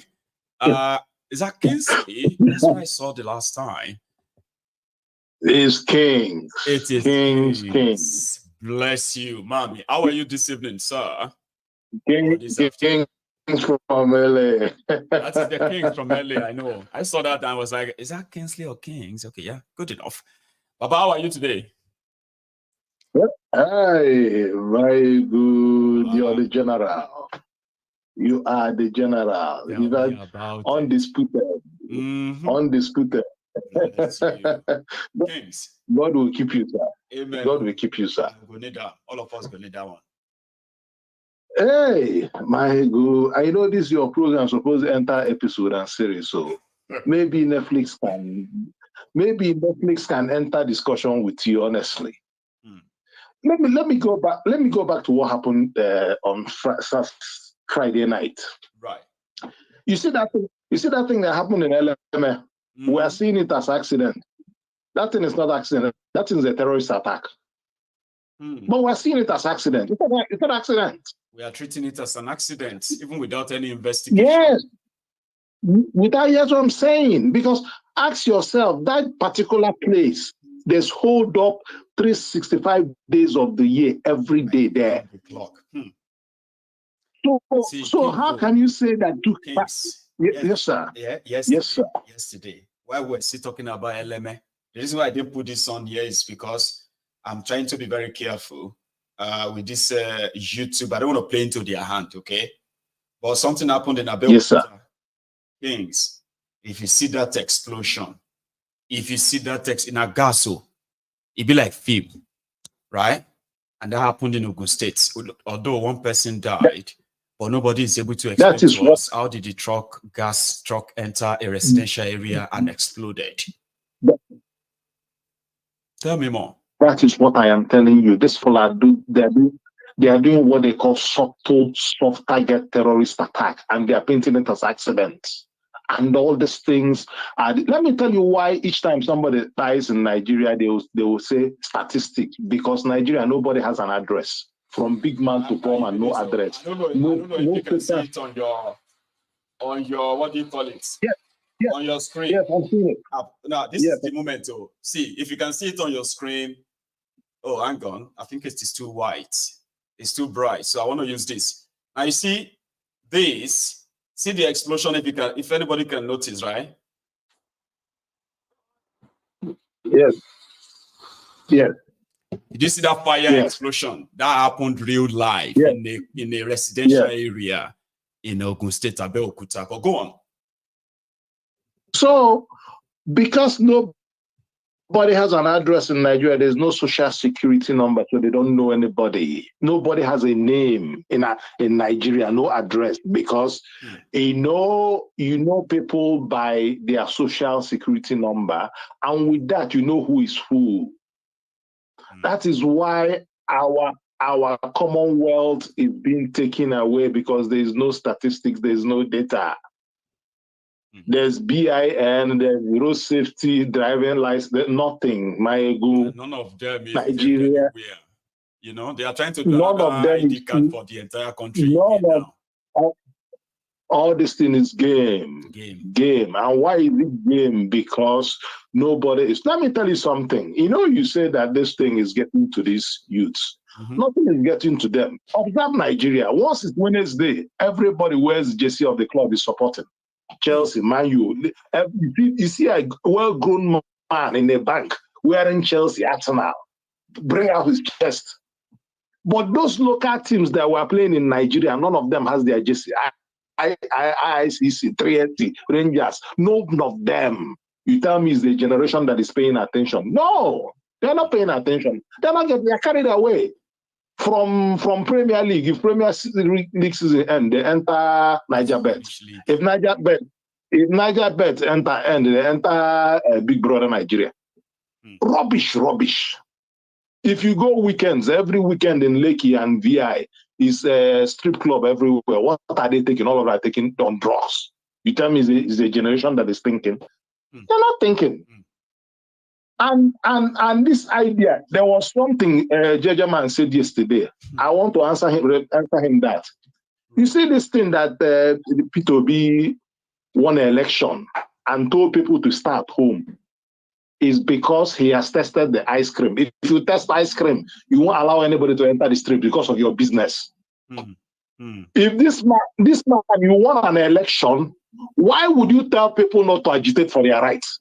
You tell them, no, sit at home, don't bother. Which court? Who will give you judgment? They went to Supreme Court. Supreme Court did not even mention your own case. He was talking about Article's case. I know. We have a problem. A big one, a very big one. And that is why some people just believe that, it should come clean instead of misleading these young people again, only to finally, Now he's priming them again. He's priming them again for 2027. For the children, for their things to be scattered again. Stop doing this. You're not ready. Yeah, it's really unfair on them. Like you can't be doing this. Once you test Nigerian ice cream as a former governor or former minister or anything, Maiyegun, you don't join them. It will add you to lead an army against it. You cannot lead an army. None of them wants to be a Mandela. Peter, if you want to be a Mandela, enter jail. Enter jail. Stay 27 years. Take all your business, Yes. Burn some of them down. Confiscate some of them. At the end of the day, the people's will behind you, they will pull you back. And if you die yourself, a lot of them will never forget you. That is why for me, Abiola is a man. You see Moshood Abiola? He's a something is Moshood is a man. Man, he died. I felt and so many of his atrocities, right? They just had to remain buried for the fact that he was bold enough to kind of, do the way what he did there, right? Yeah. Yes. He was bold enough to declare himself president and damn the consequences, and he was picked up. So let us wake up. The beautiful ones are not born. Oh. Make everybody pay attention. Let us. So who will come be there if the beautiful ones are not yet born? So all of us now what? Now the prototype. Maiyegun, if we want to do this thing, you don't see what is happening in the Middle East. You know, see what Hamas they do. Real. If you know, if you know do what in the go shock white boy no go respect you. Period. Kings. If you must do what will shock white boy, make white boy respect you. Period. They don't have respect for us. They don't see us finish. They see us where they do comedy. Where they do always laugh. Where they always enjoy. That's what they do. I know. Thank you so much for that. Right? I'll take another one. Go on. Thank you. Go ahead. All right. So you have a good one there, Kings. That's my friend Kings from LA, and he's our first caller tonight. Okay. So indeed, right? I said something similar too, right? Nobody is coming to fight for anybody. You should be bold enough to say you want to fight for yourself, because victory is not really sweet if you don't work for it. You know that, and that is why it could be easier for a lot of you to have the energy to fight those who are fighting the oppressors that are oppressing you and all of us. So you beat or fight those who are standing up against them. It is because some of you don't know that for you to really have liberty and freedom, it is collective. It is individual first, then it is collective in the long run. You have to work for it. You have to bleed for it. You have to sweat for it. You are not going to sit down there and cry and then look for somebody to come and rescue you. Anyone attempting to say they want to rescue you while you are so weak there, incapacitated or whatever you, right? Anyone planning or promising to come and rescue you is actually rescuing you from your oppressor, this oppressor, so that you can continue with the oppression. Have you not noticed? If you're not willing to rescue yourself or fight, you will die a coward. I have a caller. This is, my caller. I got to. Number one, your number is showing unknown. I hope you are a friend. Hello. Hello. Can you hear me? Hello. Hello. You are on to Maiyegun's Diary Politico. If this is what you are attempting to call, that is you already connected. Can you still hear me? No? Okay. So please, sometimes people may not know, okay? Don't call me with unknown number. When you call me with unknown number, my first impression is to say, are you hiding something? Then I will ask you, are you a friend or foe? So that I can prepare with now I could take receive you. Sure, you know that kind of thing, right? So don't call with unknown number. You know, your number is safe with me, but I want to know who is talking to me possibly. But here is another caller, by the way. Hello. Hello. Hello, ma'am. Hello, Mr. Maiyegun. Sorry, I saw something like a Victoria. See, is this a Miss Yes. Mrs. a lady or? Yes, It is a lady. I just don't want to kind of like, you know, how are you doing, ma'am? I'm okay. I have nothing to say, just to appreciate you for all you are doing. I'm one of the silent watcher. I just sent an email, but I think you have a lot of things doing. Just to thank you. I don't know what to say. Thanks a lot. But go on, I appreciate you. Keep the good work. Thank you, and say hello to your family. Have a nice evening. Bye-bye. And you too, ma'am. Thank you so much. I love that. That's brief and concise. I think I know who that was. Because when you mentioned email, that you sent me email, that now rings bell. Well, thank you so much, ma. Okay. As one of the silent watchers, the silent viewers, and those who are the rock base of Maiyegun. You see, those who watches me and so quiet, right? They do not really comment. They do not really, they do not really comment. They don't call in, but they are ardent follower, right? So please use your, use the number. I have another caller here. Hello there. Hello, Maiyegun General. Hello, sir. How are you? I'm good, my brother. This is Mr. Adeshino calling from the US. Sir Adeshino, sir, you might need to leave the room or mute the broadcast. Okay, no, I'm going to mute it. I'm muting it right now. Fantastic, sir. How are you? All right, sir. Fine, so Maiyegun, I'm one of your regular customer, your regular watcher.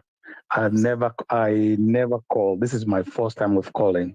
Thank you. Where is my bell, sir? Yeah, I never call. This is my first time of calling.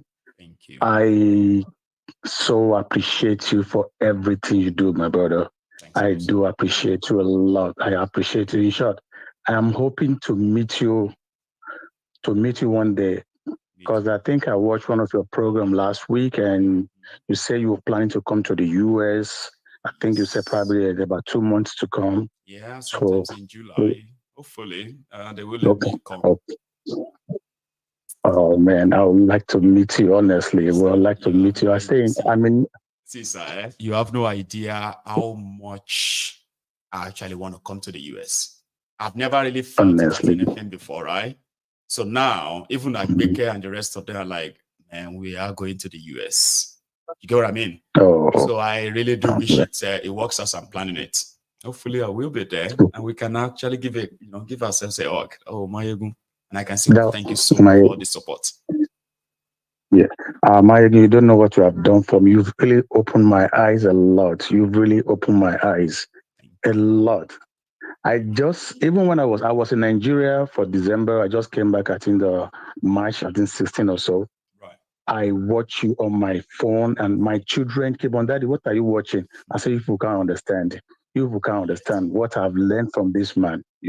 And I introduced you to my wife. My wife is from your place. She's from Ogun State. Oh. She's from she's from Bado. In fact, she's from Yewa North. She's from. Wow. Yes, she's from there. So every time she always calls me up, Baba Maiyegun. I'm here right now. She's in Nigeria right now. Each time she calls me, she will say, I say, yes. And whenever I'm watching you, bro, I don't allow anything to disturb me. Whenever she call me, I don't pick up a call. And once I don't pick up a call, I just send a message, I'm watching Maiyegun. My 3 hours, I always give it to you every day, no matter how. I have you on my laptop, I have you on my tab, I have you on my phone here. Anywhere I'm working, even if I'm working, people I'm working, oh, this boy don't begin to watch Revolution. I say it's not Revolution. This guy is giving me a good heads up. I mean, if I'm going, you always prepare me to know what I'm going to meet. And when I'm there, I behave myself. Like I keep telling them, I want this country to divide. I'm for Yoruba Nation. I am for Yoruba Nation. That's where I'm from. So, Maiyegun, I hope to meet you. Please, save this my number, please, if you can. You get within, you always say one thing, Emma Jogunlowo, I used to say, anybody Jogunlowo. I don't want to like the broadcast, right? It's your offering, you know? Yeah, so as for me, I always check on the like button before I start watching you. That is me. Thank you. I'm the one that always say Maiyegun Cowboy all the time. You see my comment. I don't comment a lot, but whenever I say MG Baba, I hail you. That is me. Maiyegun is me. Obadero is me all the time. Great, Baba. Thank you so much. Yes, Baba, you are too much. Thank you, sir. You are too much. You are too much, Baba. God bless some you. people actually will feel like, oh, you know, we want to call in and want to say something, and they have no idea what this truly means, right? Because what it means is that over time, I have grown I've grown the number of dedicated people that genuinely actually love this platform. And it's not something that comes from the, you know, like a coincidence. No, people invested their time to understand what I am doing. The moment they discover that this is what he's doing, this is what this is all about, it was like a value. Right. And that's what it is. That's what I am to you. So when I have a chance of, or you have a chance of calling in to say this, I actually want our viewers to understand where this is coming from, right? And I do appreciate, sir. I do, every bit of it, because I could feel it. Yes. You know, I do tell people, I said, I happen to be one of, you know, I happen to be one of the most blessed and one of the luckiest. Maiyegun, you don't know, you're back to say, le mo yare to lo le mo yare to. Maiyegun, Otobio, Ọlọ́run wà lẹ́yìn ẹ̀, Otobi gidi gan. I know. Thank you. Let me tell you this. Yes, sir. The people that you know that call you on a regular, they're not even up to 5% of people that watches you. I'm telling you this. Go and mark it down. I know. Maiyegun. Even when I was in Nigeria, people will know you plenty, but they don't call. But they can't do without me watching you.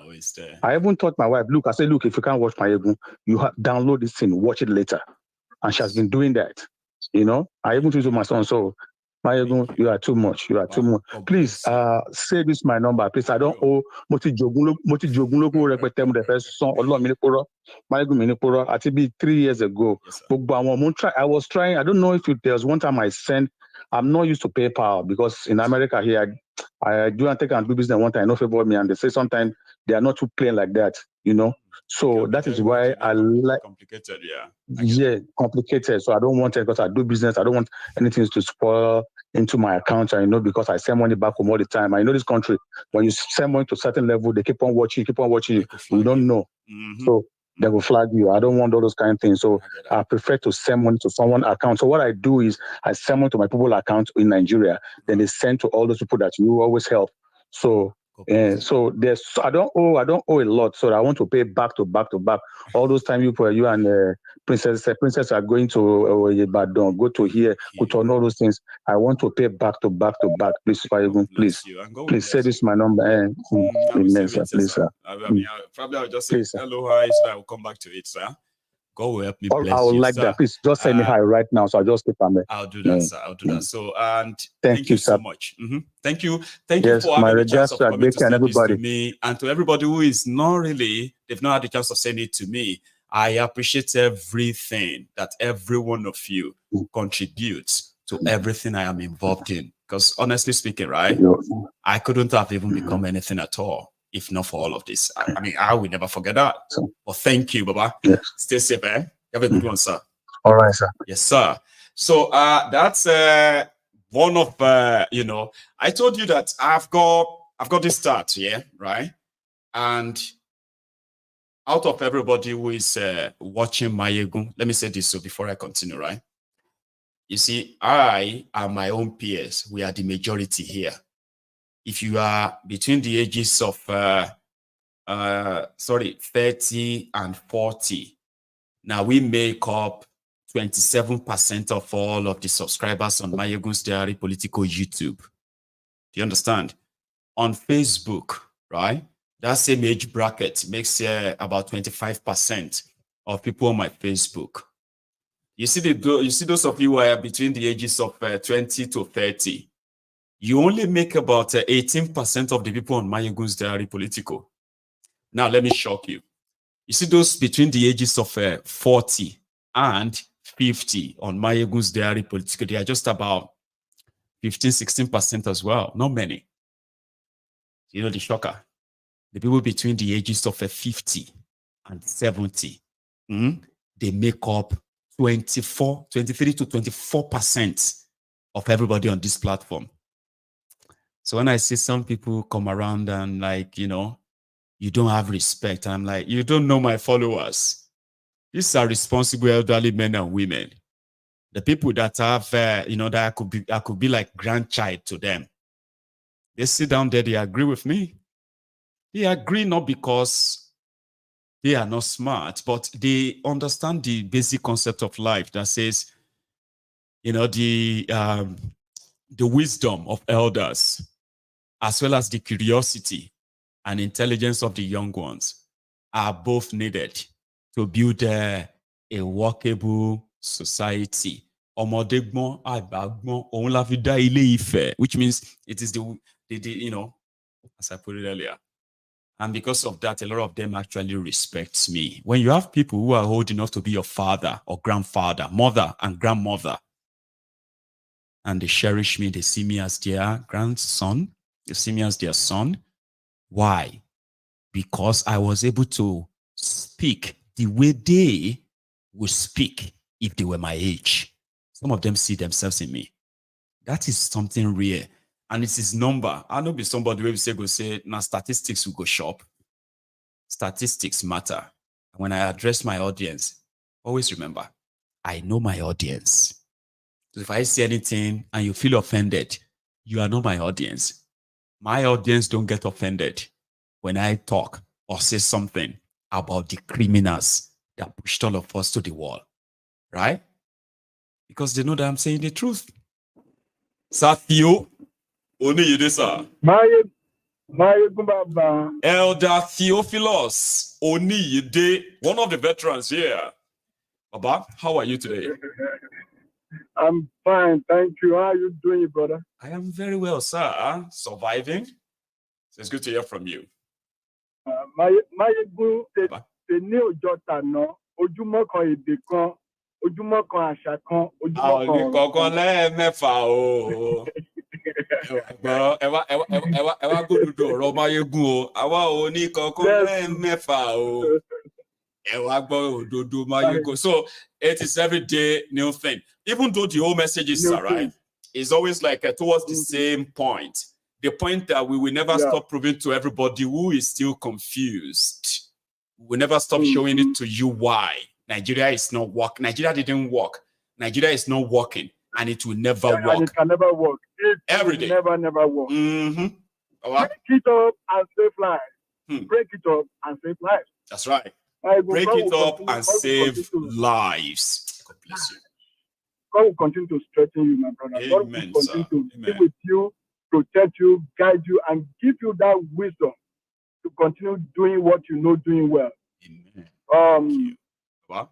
Yesterday I tried all my possible best to call in, but we have too many people. You know, I remember some people yesterday, including the prince himself, talking about Prince Jajaman, I mean. Talking about the religion of a thing and that. Maiyegun, do you know that they have so blindfolded some people's mind about this religion of a thing? I know. Take for example, a couple of weeks ago, there were a lot of this about a child being born with Quran. Oh, I saw that. And people believe that wholeheartedly. You know, they believe it, they follow it. Like, I was like, what? This is 2024, for God's sake. You know, until I watched a platform when one cleric, a Muslim elderly man, came to say the truth about this religious gimmick and the scam of a thing. This man even went to the extent of when he planted some tree at his backyard, and when that tree was so young, he told his Omolekewus, what they call the Omolekewus, to write some Quranic verses on that tree. And when the tree grows, this sign was there, bold. And people will now come and say, oh, there's a tree. It came with Quranic verse. Allah Akbar is written on a tree by God. And people will be like, oh, it's Allah, Allah Akbar. I mean, at this age and time, people will still believe that. There was a time they came with one cockroach saying, Allah, Allah Akbar. And people got that. Believing that. The cockroach is screaming Allah Akbar. You dare not say it's not true. You dare not say it's not true. They will say you hate Islam. It's a blasphemy. They can arrange to kill you. And they will come and tell you this, the mother of that child was even a Christian. You see this divide and rule situation. It's all propaganda to spread their religion and the lies. And I look at people still believing these scams, this lies about religion, and man, it baffles me a lot. Look at this autumn of 18. Do you know that Maiyegun, sometimes last week, I was with one of my officers here in Texas, and I was sending about 16 officers to somewhere they would drive 12 hours from Houston, Texas, to Amarillo, Texas. And we get talking when I was having briefing. This guy was from Benue State. Oh. And he was in the military. He rose to the rank of a captain in the army. When we start talking, man, I couldn't believe what this guy was saying about autumn. He was, in fact, he knows everything. That they will come, and that autumn is even worse than some of these Wike and the rest. That autumn was part of killings. Are you sure what you said? He said, sir, I'm from there. I am a captain in the military. Wow. And I know in and out of that Benue. I'm from there, and I know everything. There's nothing they would tell me that I don't know. I was listening to this guy, and I was dumbfounded, Maiyegun. I couldn't believe everything. He's not lying. This is autumn. He's not lying. He's not lying. He's not. Because I got a time whereby Yima, I don't know if Yima is watching. So Yima will help me. Okay, Yima is a TV from Benue as well. Knows autumn as well. Very well. In fact, to Yima, right? Autumn is a total disappointment. Okay. See, there is this guy who surrendered. They later killed the guy. The guy surrendered. I promised them that I was going to hand over his gun. Ghana, you remember him? Yeah. I remember him. I remember. You know that Ghana was Autumn's gun boy. When Autumn wants to be governor, most of the guns and weapons that Ghana kind of possess, they were bought for him by Autumn. And that was why when he started kidnapping and killing and all that, and they declared him wanted. So he now said, he reached out to Autumn that he was ready to surrender. He was ready to cooperate and embrace amnesty. So Autumn now made an arrangement. Meanwhile, his boys, they've killed soldiers, they've killed police in the course of their wahala, right? So Autumn now made an arrangement of an handover ceremony so that they will say Ghana has accepted amnesty. Because Autumn said he's going to give amnesty to some of them.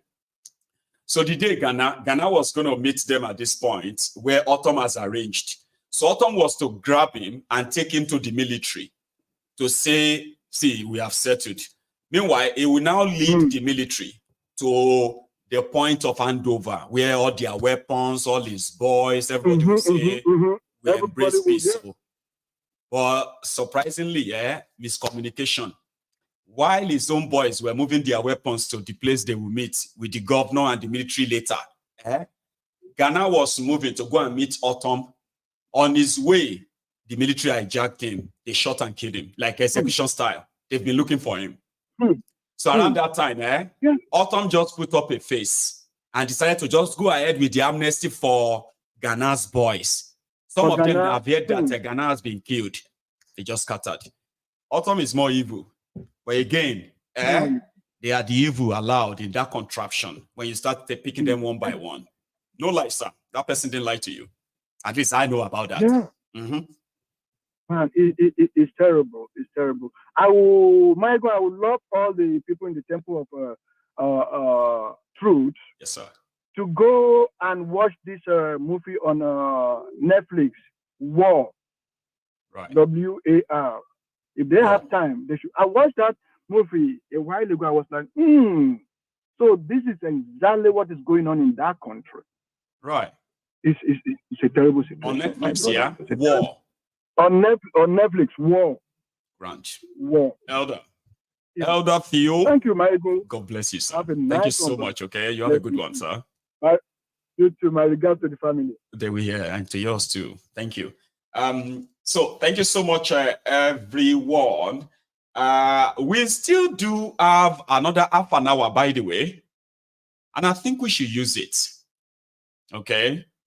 So please, the line is still very much opened, and you can be speaking to me just right next now.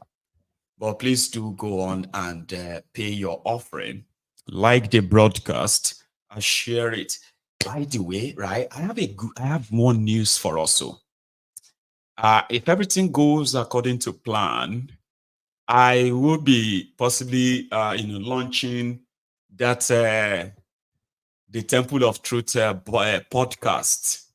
I'm talking about bringing someone who is going to be very much controversial, a very popular mind, somebody you know, somebody that you will love to be the maiden edition, the first broadcast, the first podcast from this temple, discussing controversial topics that could actually help trigger a lot of further conversation around it. And if everything goes well, I should be having him here in this studio on Friday and Saturday. I just thought you should know, but I'll keep it to myself, keep it to my chest. So I have a caller. Hello there. Hello, Maiyegun. Irumole. Abo. Hello. Were you trying to call my direct phone, Lalei? No. No, okay, better. Because I was seeing somebody trying to call me this while I'm seated here, and I'm like, who is calling my direct number? That's so rare. Irumole. You are part of this tonight, and yeah, please. Good evening, Maiyegun. How are you? Ade, Baba. Ade. How is Egbeke and my children? How are they? Everybody is fine. Thank First, help me, and I always appreciate Egbeke for giving you the opportunity and chance to be coming online, both in the daytime and in the evening time. It's not that easy. She doesn't seem to have any choice anymore anyway. You know that. Yeah, but everybody doesn't even have I always pray to God. Well, we should be grateful. I'm a person like you. I don't go to church. I don't go to mosque. But I believe there is God, sharp. As people always say. So, your sister here, she always say you don't go to church. You don't go to mosque. But things are working for you. It's only God knows what type of help you bring to this world. Where people will be struggling for things, you don't struggle. You say, now you sabi, that's your own problem. And now they go, not gonna pray for us, we know they go. Abi? At least because we don't do they pray, we know they do religion, but we will never deny the fact that there are so many people praying for us. I won't deny because to me, for Nigeria, my brother, they really show me pastors. I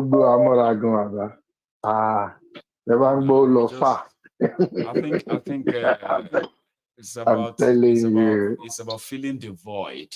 Yeah. You know, something. So people, you see, sometimes they took advantage of us, unfortunately.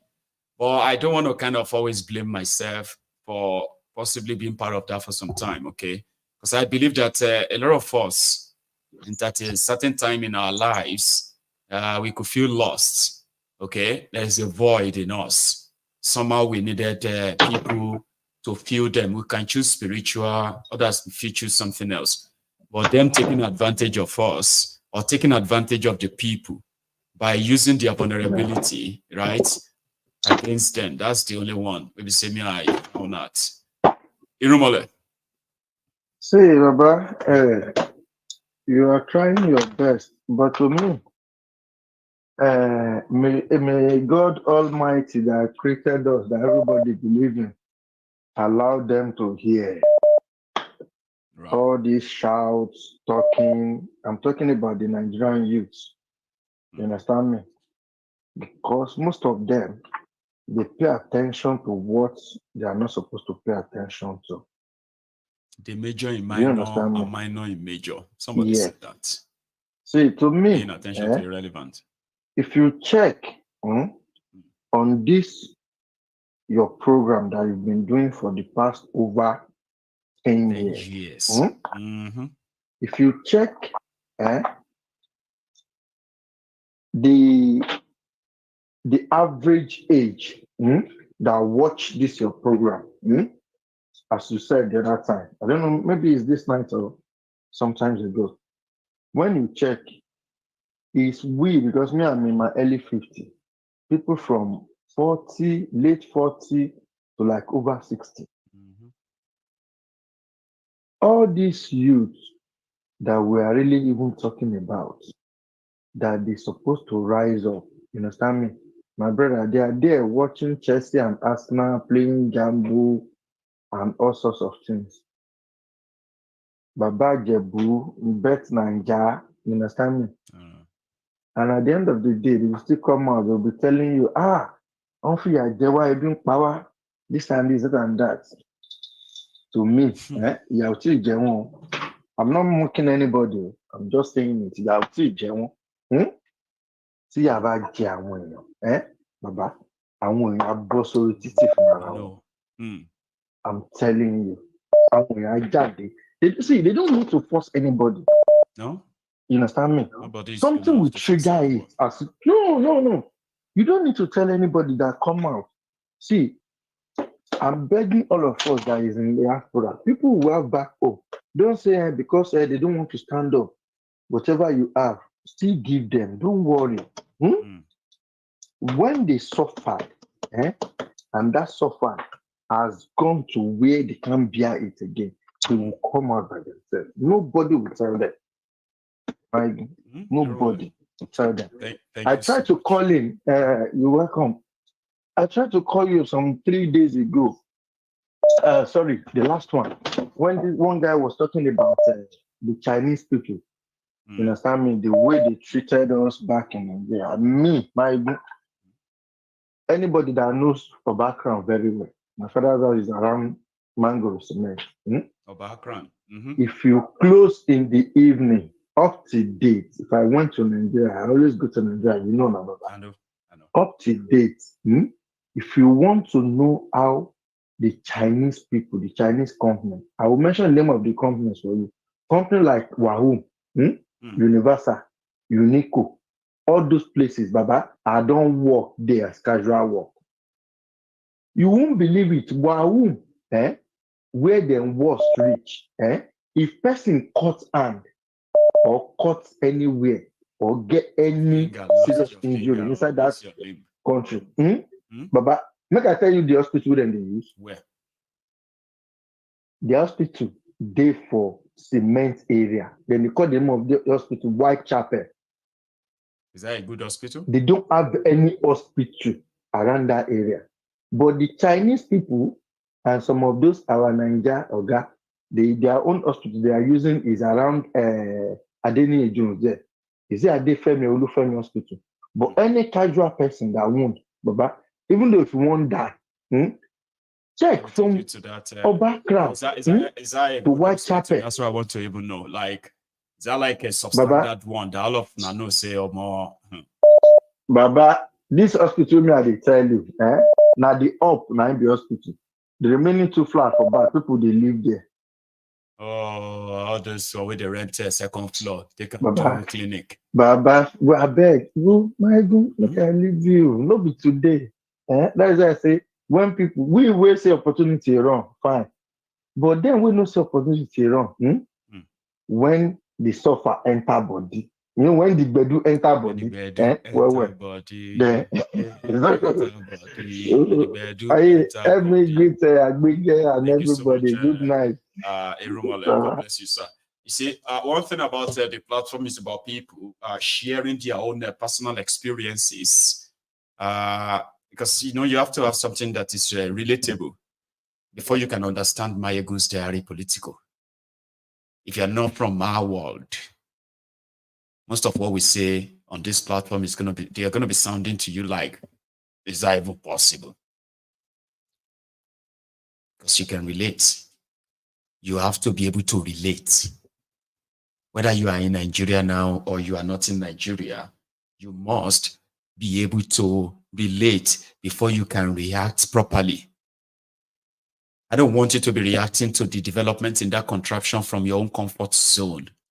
So I have to make sure that you get used to relating with the story. And it's only when some of you, these stories are stories that trigger some other things in you, the PTSD of what Nigeria did to you before they started lying to you to be a lover of Nigeria from abroad. Do you understand? Right, let's take this. Hello there. Okay. Ma'am. How are you? I am very well, ma. How are you? Yeah, I'm fine. This is Bimbo from Texas. That's our lady, Lady Bimbola. Yeah. Thank you so much, Yeah. ma'am. Please. Yeah. I tried calling you yesterday. It was so busy. I know. It's always. Yeah. Now, I wanted to make a comment on. You said U.S. released the report of the election. They did. Right. And he said they are hypocrite, right? One thing Nigerians don't understand is these foreign countries, they are not going to inject themselves into your politics unless they know that it's going to affect their interest. That's right. So Nigerians, we want people to come and fight our battles for us. We want to sit back and watch other people come and fight it. And bleed for us. And yeah, it's not the way it works. So that they can see the lady. So that they can see that. Yeah. This one cannot even fight. Look at him. This one is fighting for us. Look at the way. Look at who is fighting for this one. This one will fight for us. No, I don't like this one. Exactly. Let's check that other one. But meanwhile, they are the real victims, right? Who are not really willing to lift a limb. Nobody is going to fight for anybody. Yeah, exactly. Yeah, nobody's going to fight for you. When the people rise up, yeah, we can fight together. We can fight together. When you start want to sit down and expect somebody to do it, right? You have to start it. You have to start it. You have to. When apartheid, the South Africans were the people that were fighting apartheid for a long time before the world came into it. We can't just sit back. Okay, we say, okay, Obi didn't call them to ask for their mandate. My question is, all that agitation for a change, all that effort that you all made to get your PVC and vote and all of that, was it just for Obi? Or you want to change the country? You want to change the status quo? Well, that's a very good question. If that was the case, that's a very good question. When people turn around and say, "Why did Obi not, tell them to come out?" And that's a very good question. When you are doing all of this, were you doing it for Obi, or you are doing it through Obi for yourselves? Yes, through Obi for yourself. And when the Supreme Court did you dirty, that's the time you need to stand up and say, no, we're not going to take this. We're going to take our mandate. We don't care if if we have to blow it up, and by the time you start protesting, then we all come to the table. Yeah, they will be calling the problem with us in Nigeria, because they will be calling him to come and talk to you, and he will tell them, yeah, I do not control them. I do exactly. not. But it's unfortunate they missed it. Yeah. Well, we want leaders, but we want the leaders to go solely and fight the battle while we are cheering him on. A lot of us don't want to be physically involved. We don't want to sacrifice anything because we are cowards. Okay, that's who we are. Can we completely say it's because we are coward, or it is coming from the back end of when people bleed or die in a struggle they believe is to better their lot, only for the beneficiaries to corner the entire largesse to themselves and their family members? Isn't that like a put off that make people feel like, no, I'm not going to go there because it's only for them and their family? Can we ignore that totally at all? Like, it's but if you don't personalize it, like, right, I'm fighting this for my children to come. I don't want this to continue, not because of you now, because of the generation that's coming after you. Until we realize that, because in this battle, one thing we should understand is we sat back, we allowed these people to make politics so lucrative. They have so made public office a gold mine. And now you think that you're going to make them dismantle that by dialogue. It's not going to happen. No. You will try. And you guys told you yes. Because the meant you go, don't miss the meal. Oh, you when a minister, I mean a senator in Nigeria is making 30 million or something. That's the monthly. You need to update that, my lady, right? What's your update and see? What's the shift? 47 million. Now. Okay. Okay. Now that is salary. Yeah. It doesn't include other allowances and everything. No. So if this person don't even steal anything, if it's just the official money alone, it should be fine. And then you wonder why somebody is killing 5 people to remain in office. We want somebody is killing somebody for power. Can't you see why? Yes. It is sitting on a gold mine. You're not going to take it from him without a fight. No. That's it. No. It's not going to happen. So, and my main thing is actually about Nnamdi Kanu. I mean, if the lawyers can advise this guy, look, whatever he needs to do to get out of that place,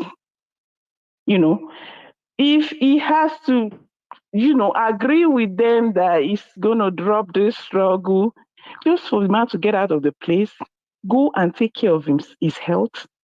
Wani Yorubani Mojamosa, Unlama Logu. I know.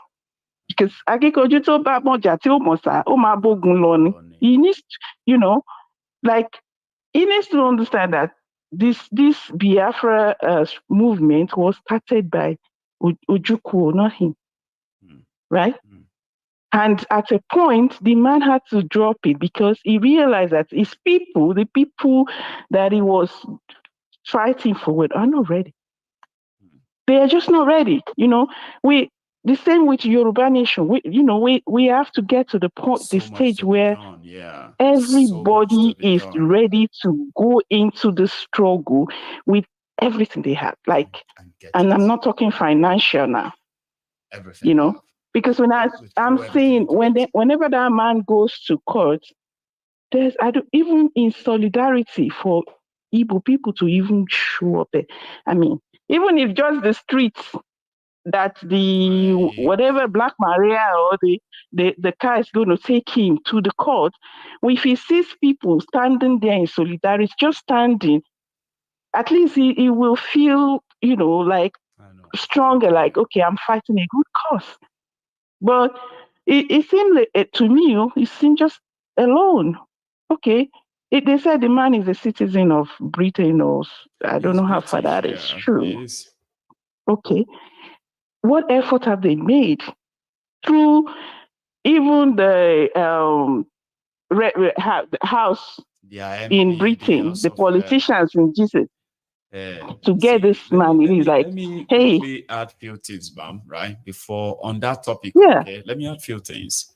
You see, the mind of revolutionaries or freedom fighters, I think they prefer to be called that, okay?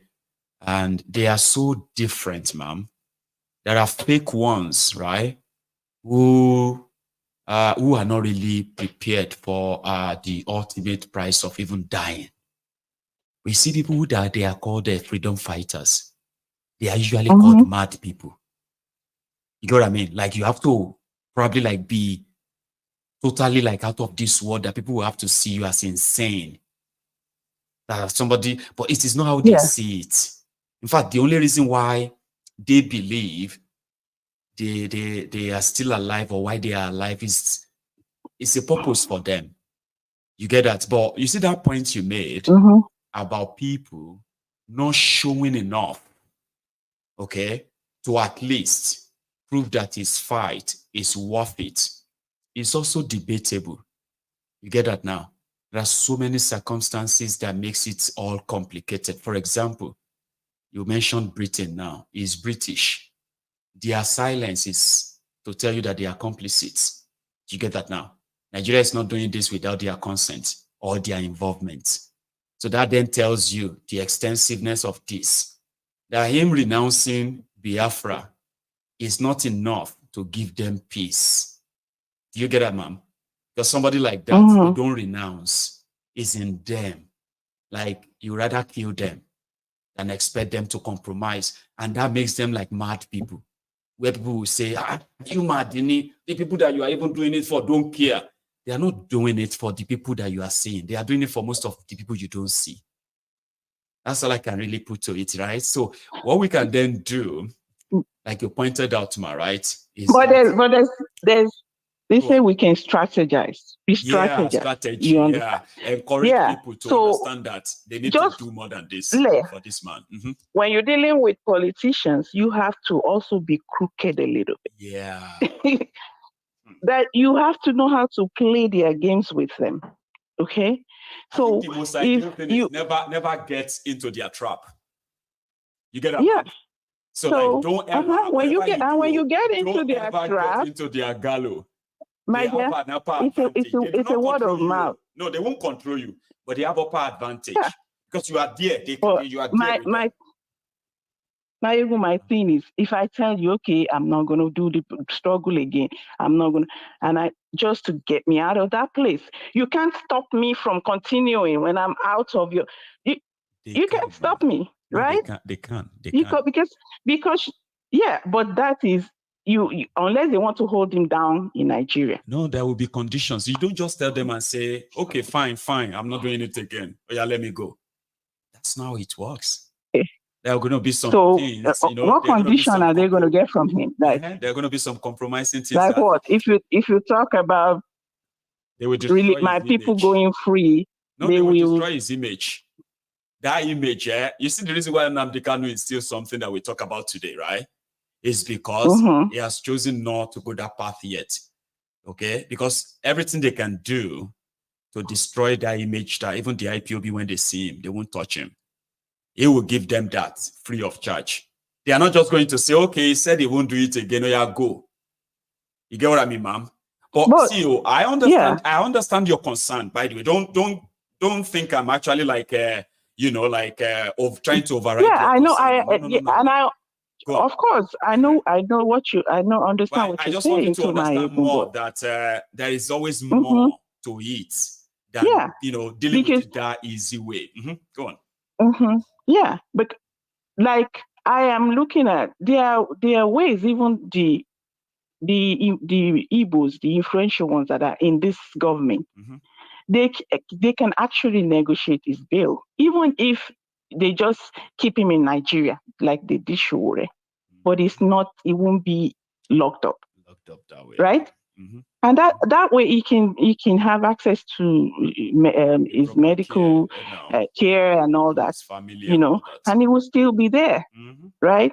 So something tells me for him to still remain in that place, there are some people, there are some of his brothers and sisters that don't want him out. Yeah, everybody that is calling him and talking to him, right? They are saying the same thing you are saying right now. But he's somebody who is like, no, let them kill me. And but the people that is fighting, I don't know. Well, no, I get you. I don't know what to say.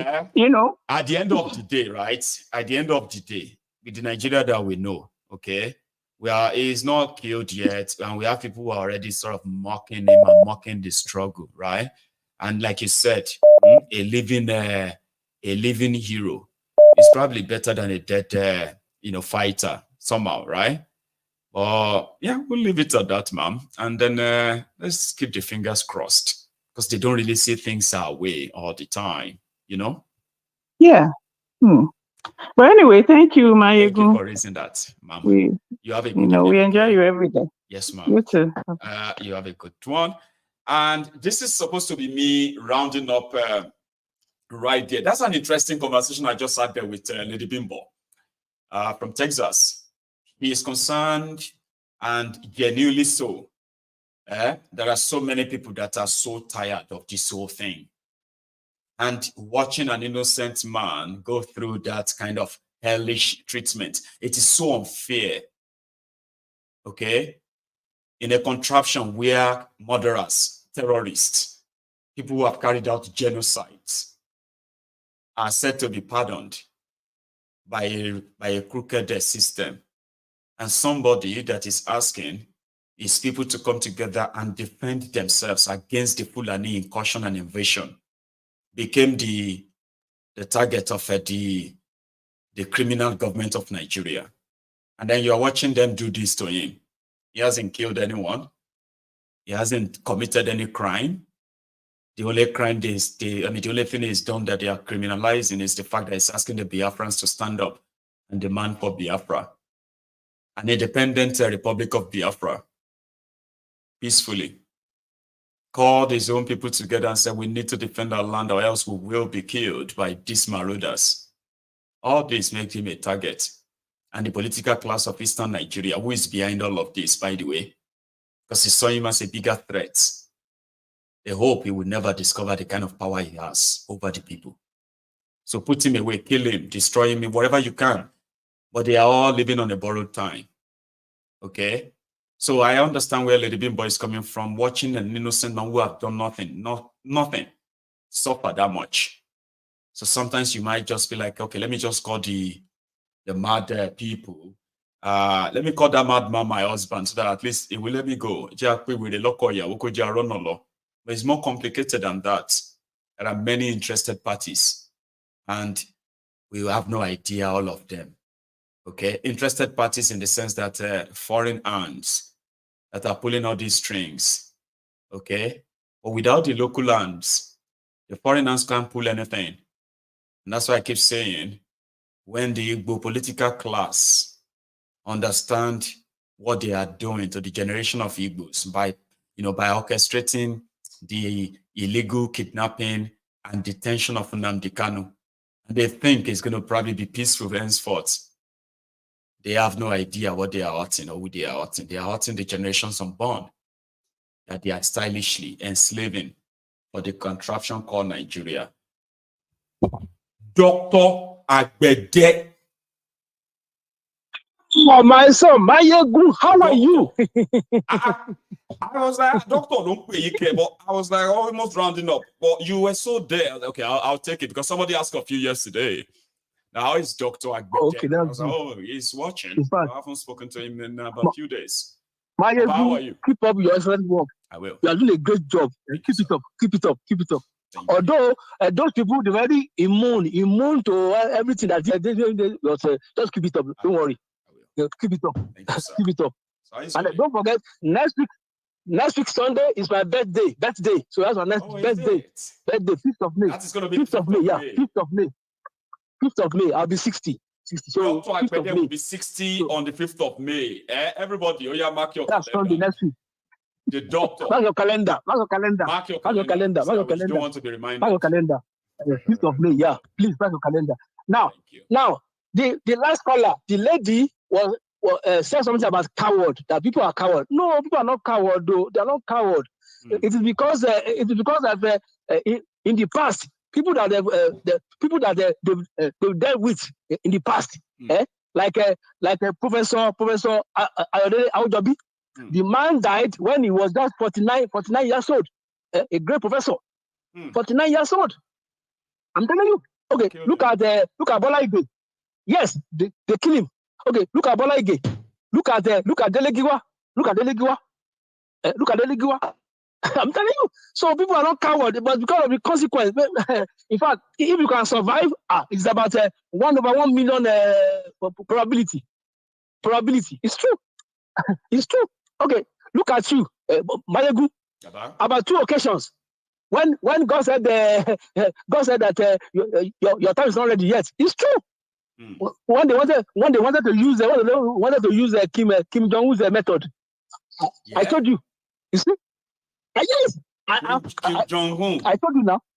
Hey, voila, yes, method. Doctor, is that from the all those classified info and all that? Kim Jong-un, Levy gone. Can you Moshe?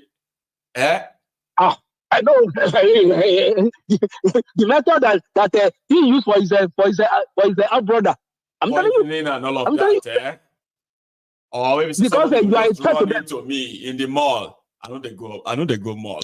But you said it. Yes. Yes, I said it now. I said it now. You did. I said it, and I'm saying so. People are not coward.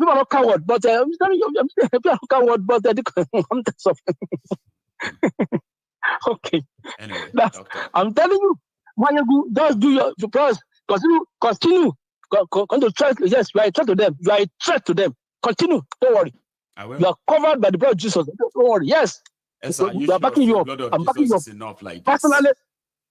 I said personally. Personally, I'm backing you up. Don't worry. Personally, that was use the word personally. Don't worry. Don't worry.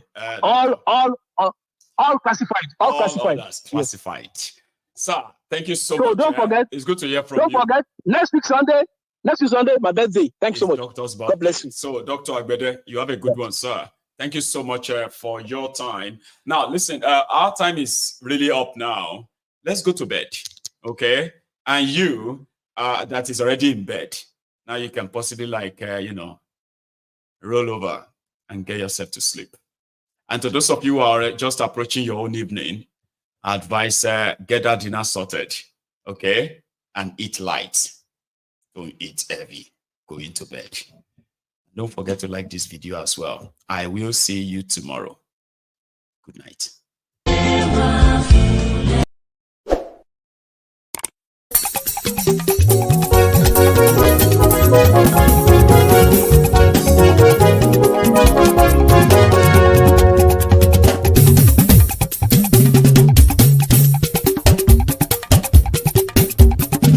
Maiyegun làwa mọ̀ làmọ̀ tó dòdòdò. Maiyegun diary, Maiyegun #1. Maiyegun làwa mọ̀ làmọ̀ tó dòdòdò. Maiyegun diary, Maiyegun #1. Maiyegun ti dé o, ọ̀rẹ́ ará ìlú. Maiyegun diary, Maiyegun #1. Lórí Facebook, lórí YouTube. Maiyegun diary, Maiyegun #1. Gbogbo bó ṣe ń lọ ni Maiyegun já wa sí. Maiyegun diary, Maiyegun #1. Àṣírí ọ̀jẹ̀lú kì í bò níbẹ̀ o. Maiyegun diary, Maiyegun #1. Bó bá ṣe eré àní Maiyegun máa wí. Maiyegun diary, Maiyegun #1. Ó sì tún ṣe eré wàá gbọ́ níbẹ̀ o. Maiyegun diary, Maiyegun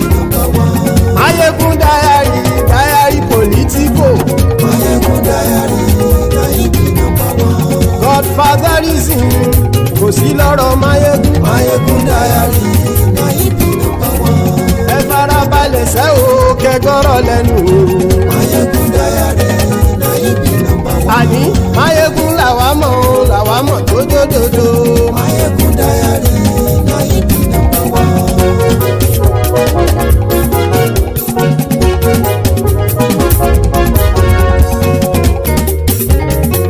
Àní ẹ̀sùn ràkì. Maiyegun ti dé. Maiyegun ti dé. Ọ̀jẹ̀lú ẹ̀sùn ràkì. Maiyegun ti dé. Àní ẹ̀sùn ràkì. Maiyegun ti dé. Lórí Facebook. Maiyegun ti dé. Àní ẹ̀sùn ràkì. Maiyegun ti dé. Lórí YouTube. Maiyegun ti dé. Àní ẹ̀sùn ràkì. Maiyegun ti dé. Bọ́ bàbá gbé wúrẹ́. Maiyegun máa wí. Àní ẹ̀sùn ràkì. Maiyegun ti dé. Ijó ìgbádìyẹ. Maiyegun máa wí. Àní ẹ̀sùn ràkì. Maiyegun ti dé. Bí pẹ̀sìdó bá rúfin o. Maiyegun máa wí. Àní ẹ̀sùn ràkì. Maiyegun ti dé. Bí gómìnà kówó jẹ. Maiyegun máa wí. Àní ẹ̀sùn ràkì. Maiyegun ti dé. Ọlọ́pàá tí ń gba rìbá. Maiyegun máa wí. Àní ẹ̀sùn ràkì. Maiyegun ti dé. Aṣòfin tí ń rúfin o. Maiyegun máa wí.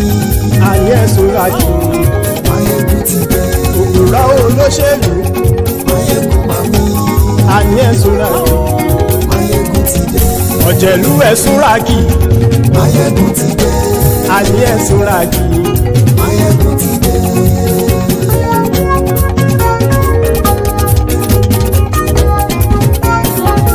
Maiyegun ti dé. Gbogbo ọ̀jẹ̀lú ẹ̀sùn ràkì. Maiyegun ti dé. Gbogbo ọ̀jẹ̀lú ẹ̀sùn ràkì. Ṣùgbọ́n ní bá ti ṣe èyí tó yẹ kí wọ́n ṣe, ọmọ bá dèrò ní fi wọ́n níran o. Maiyegun ti dé. Gbogbo ọ̀jẹ̀lú ẹ̀sùn ràkì. Maiyegun ti dé. Gbogbo ọ̀jẹ̀lú ẹ̀sùn ràkì. Ṣùgbọ́n ní bá ti ṣe èyí tó yẹ kí wọ́n ṣe, ọmọ bá dèrò ní fi wọ́n níran. Wọ́n fowó bẹ́ẹ̀ o. Maiyegun ó sọ pé wọ́n ò bẹ́ẹ̀. Wọ́n fowó bẹ́ẹ̀. Maiyegun ó sọ pé wọ́n ò bẹ́ẹ̀. Oníkanṣá ti ṣe èyí tó yẹ kí wọ́n ṣe fáwọn ará ìlú tó gbé wọn débẹ̀ o. Maiyegun ti dé. Gbogbo ọ̀jẹ̀lú ẹ̀sùn ràkì. Maiyegun ti dé. Gbogbo ọ̀jẹ̀lú ẹ̀sùn ràkì. Ṣùgbọ́n ní bá ti ṣe yìí tó yẹ kí wọ́n ṣe, ọmọ bá dẹ́rọ̀ ò ní fi wọ́n níran. Kì máa yí ṣeré, ọ̀rọ̀ yìí kì í ṣẹ̀fẹ̀. Kì máa yí ṣeré, ọ̀rọ̀ yìí kì í ṣẹ̀fẹ̀. Ẹni bá ti lè lẹ́bọ̀ lẹ́rù o, ọmọ bá dèrò kàṣàyè tú wọn síta. Maiyegun ti dé. Gbogbo ọ̀jẹ̀lú ẹ̀sùn ràkì. Maiyegun ti dé. Gbogbo ọ̀jẹ̀lú ẹ̀sùn ràkì. Ṣùgbọ́n ní bá ti ṣe yìí tó yẹ kí wọ́n ṣe, ọmọ bá dẹ́rọ̀ ò ní fi wọ́n níran. Tẹnitẹni ọmọ Maiyegun ọ̀rẹ́ ara ìlú mọ̀mọ́ ni mo fọlọ́run ṣọ́ ẹ̀ bá kìlẹ́bù. Lóòótọ́ olódodo ìlú ọ̀tá ìlú mọ̀mọ́ ni ìwọ ṣá máa ń ṣọ́ra kò sì mọ́ bẹ̀rù. Bọ́tà ń lè rí bóníṣègùn lé káwọn mọ̀mọ́ fi ṣera wọn ni ó ti dẹrùn tí wọn ò gbọ́dọ̀ sè mọ́bẹ̀. Èèpo ọ̀bọ lọmọ bá dérò tàjẹ́ ò gbọ́dọ̀ jẹ́, ó ti jọba lórí àbínú ẹni kò sì mọ́ bùyà. Àìsíwọ́lu ní ẹnìkẹ́ ìgbódì ẹyin lábàrá o, ó kó ẹni tó bá dán wò á kàmù. Maiyegun ti dé. Gbogbo ọ̀jẹ̀lú ẹ̀sùn ràkì. Maiyegun ti dé. Gbogbo ọ̀jẹ̀lú ẹ̀sùn ràkì o. Ẹni bá ti ṣe yìí tó yẹ kí wọ́n ṣe, ọmọ bá dèrò òní fi wọ́n níran o. Maiyegun ti dé. Gbogbo ọ̀jẹ̀lú ẹ̀sùn ràkì. Maiyegun ti dé. Gbogbo ọ̀jẹ̀lú ẹ̀sùn ràkì. ṣùgbọ́n ní bá ti ṣe yìí tó yẹ kí wọ́n ṣe ọmọ bá dẹ́rọ̀ ò ní fi wọ́n níran.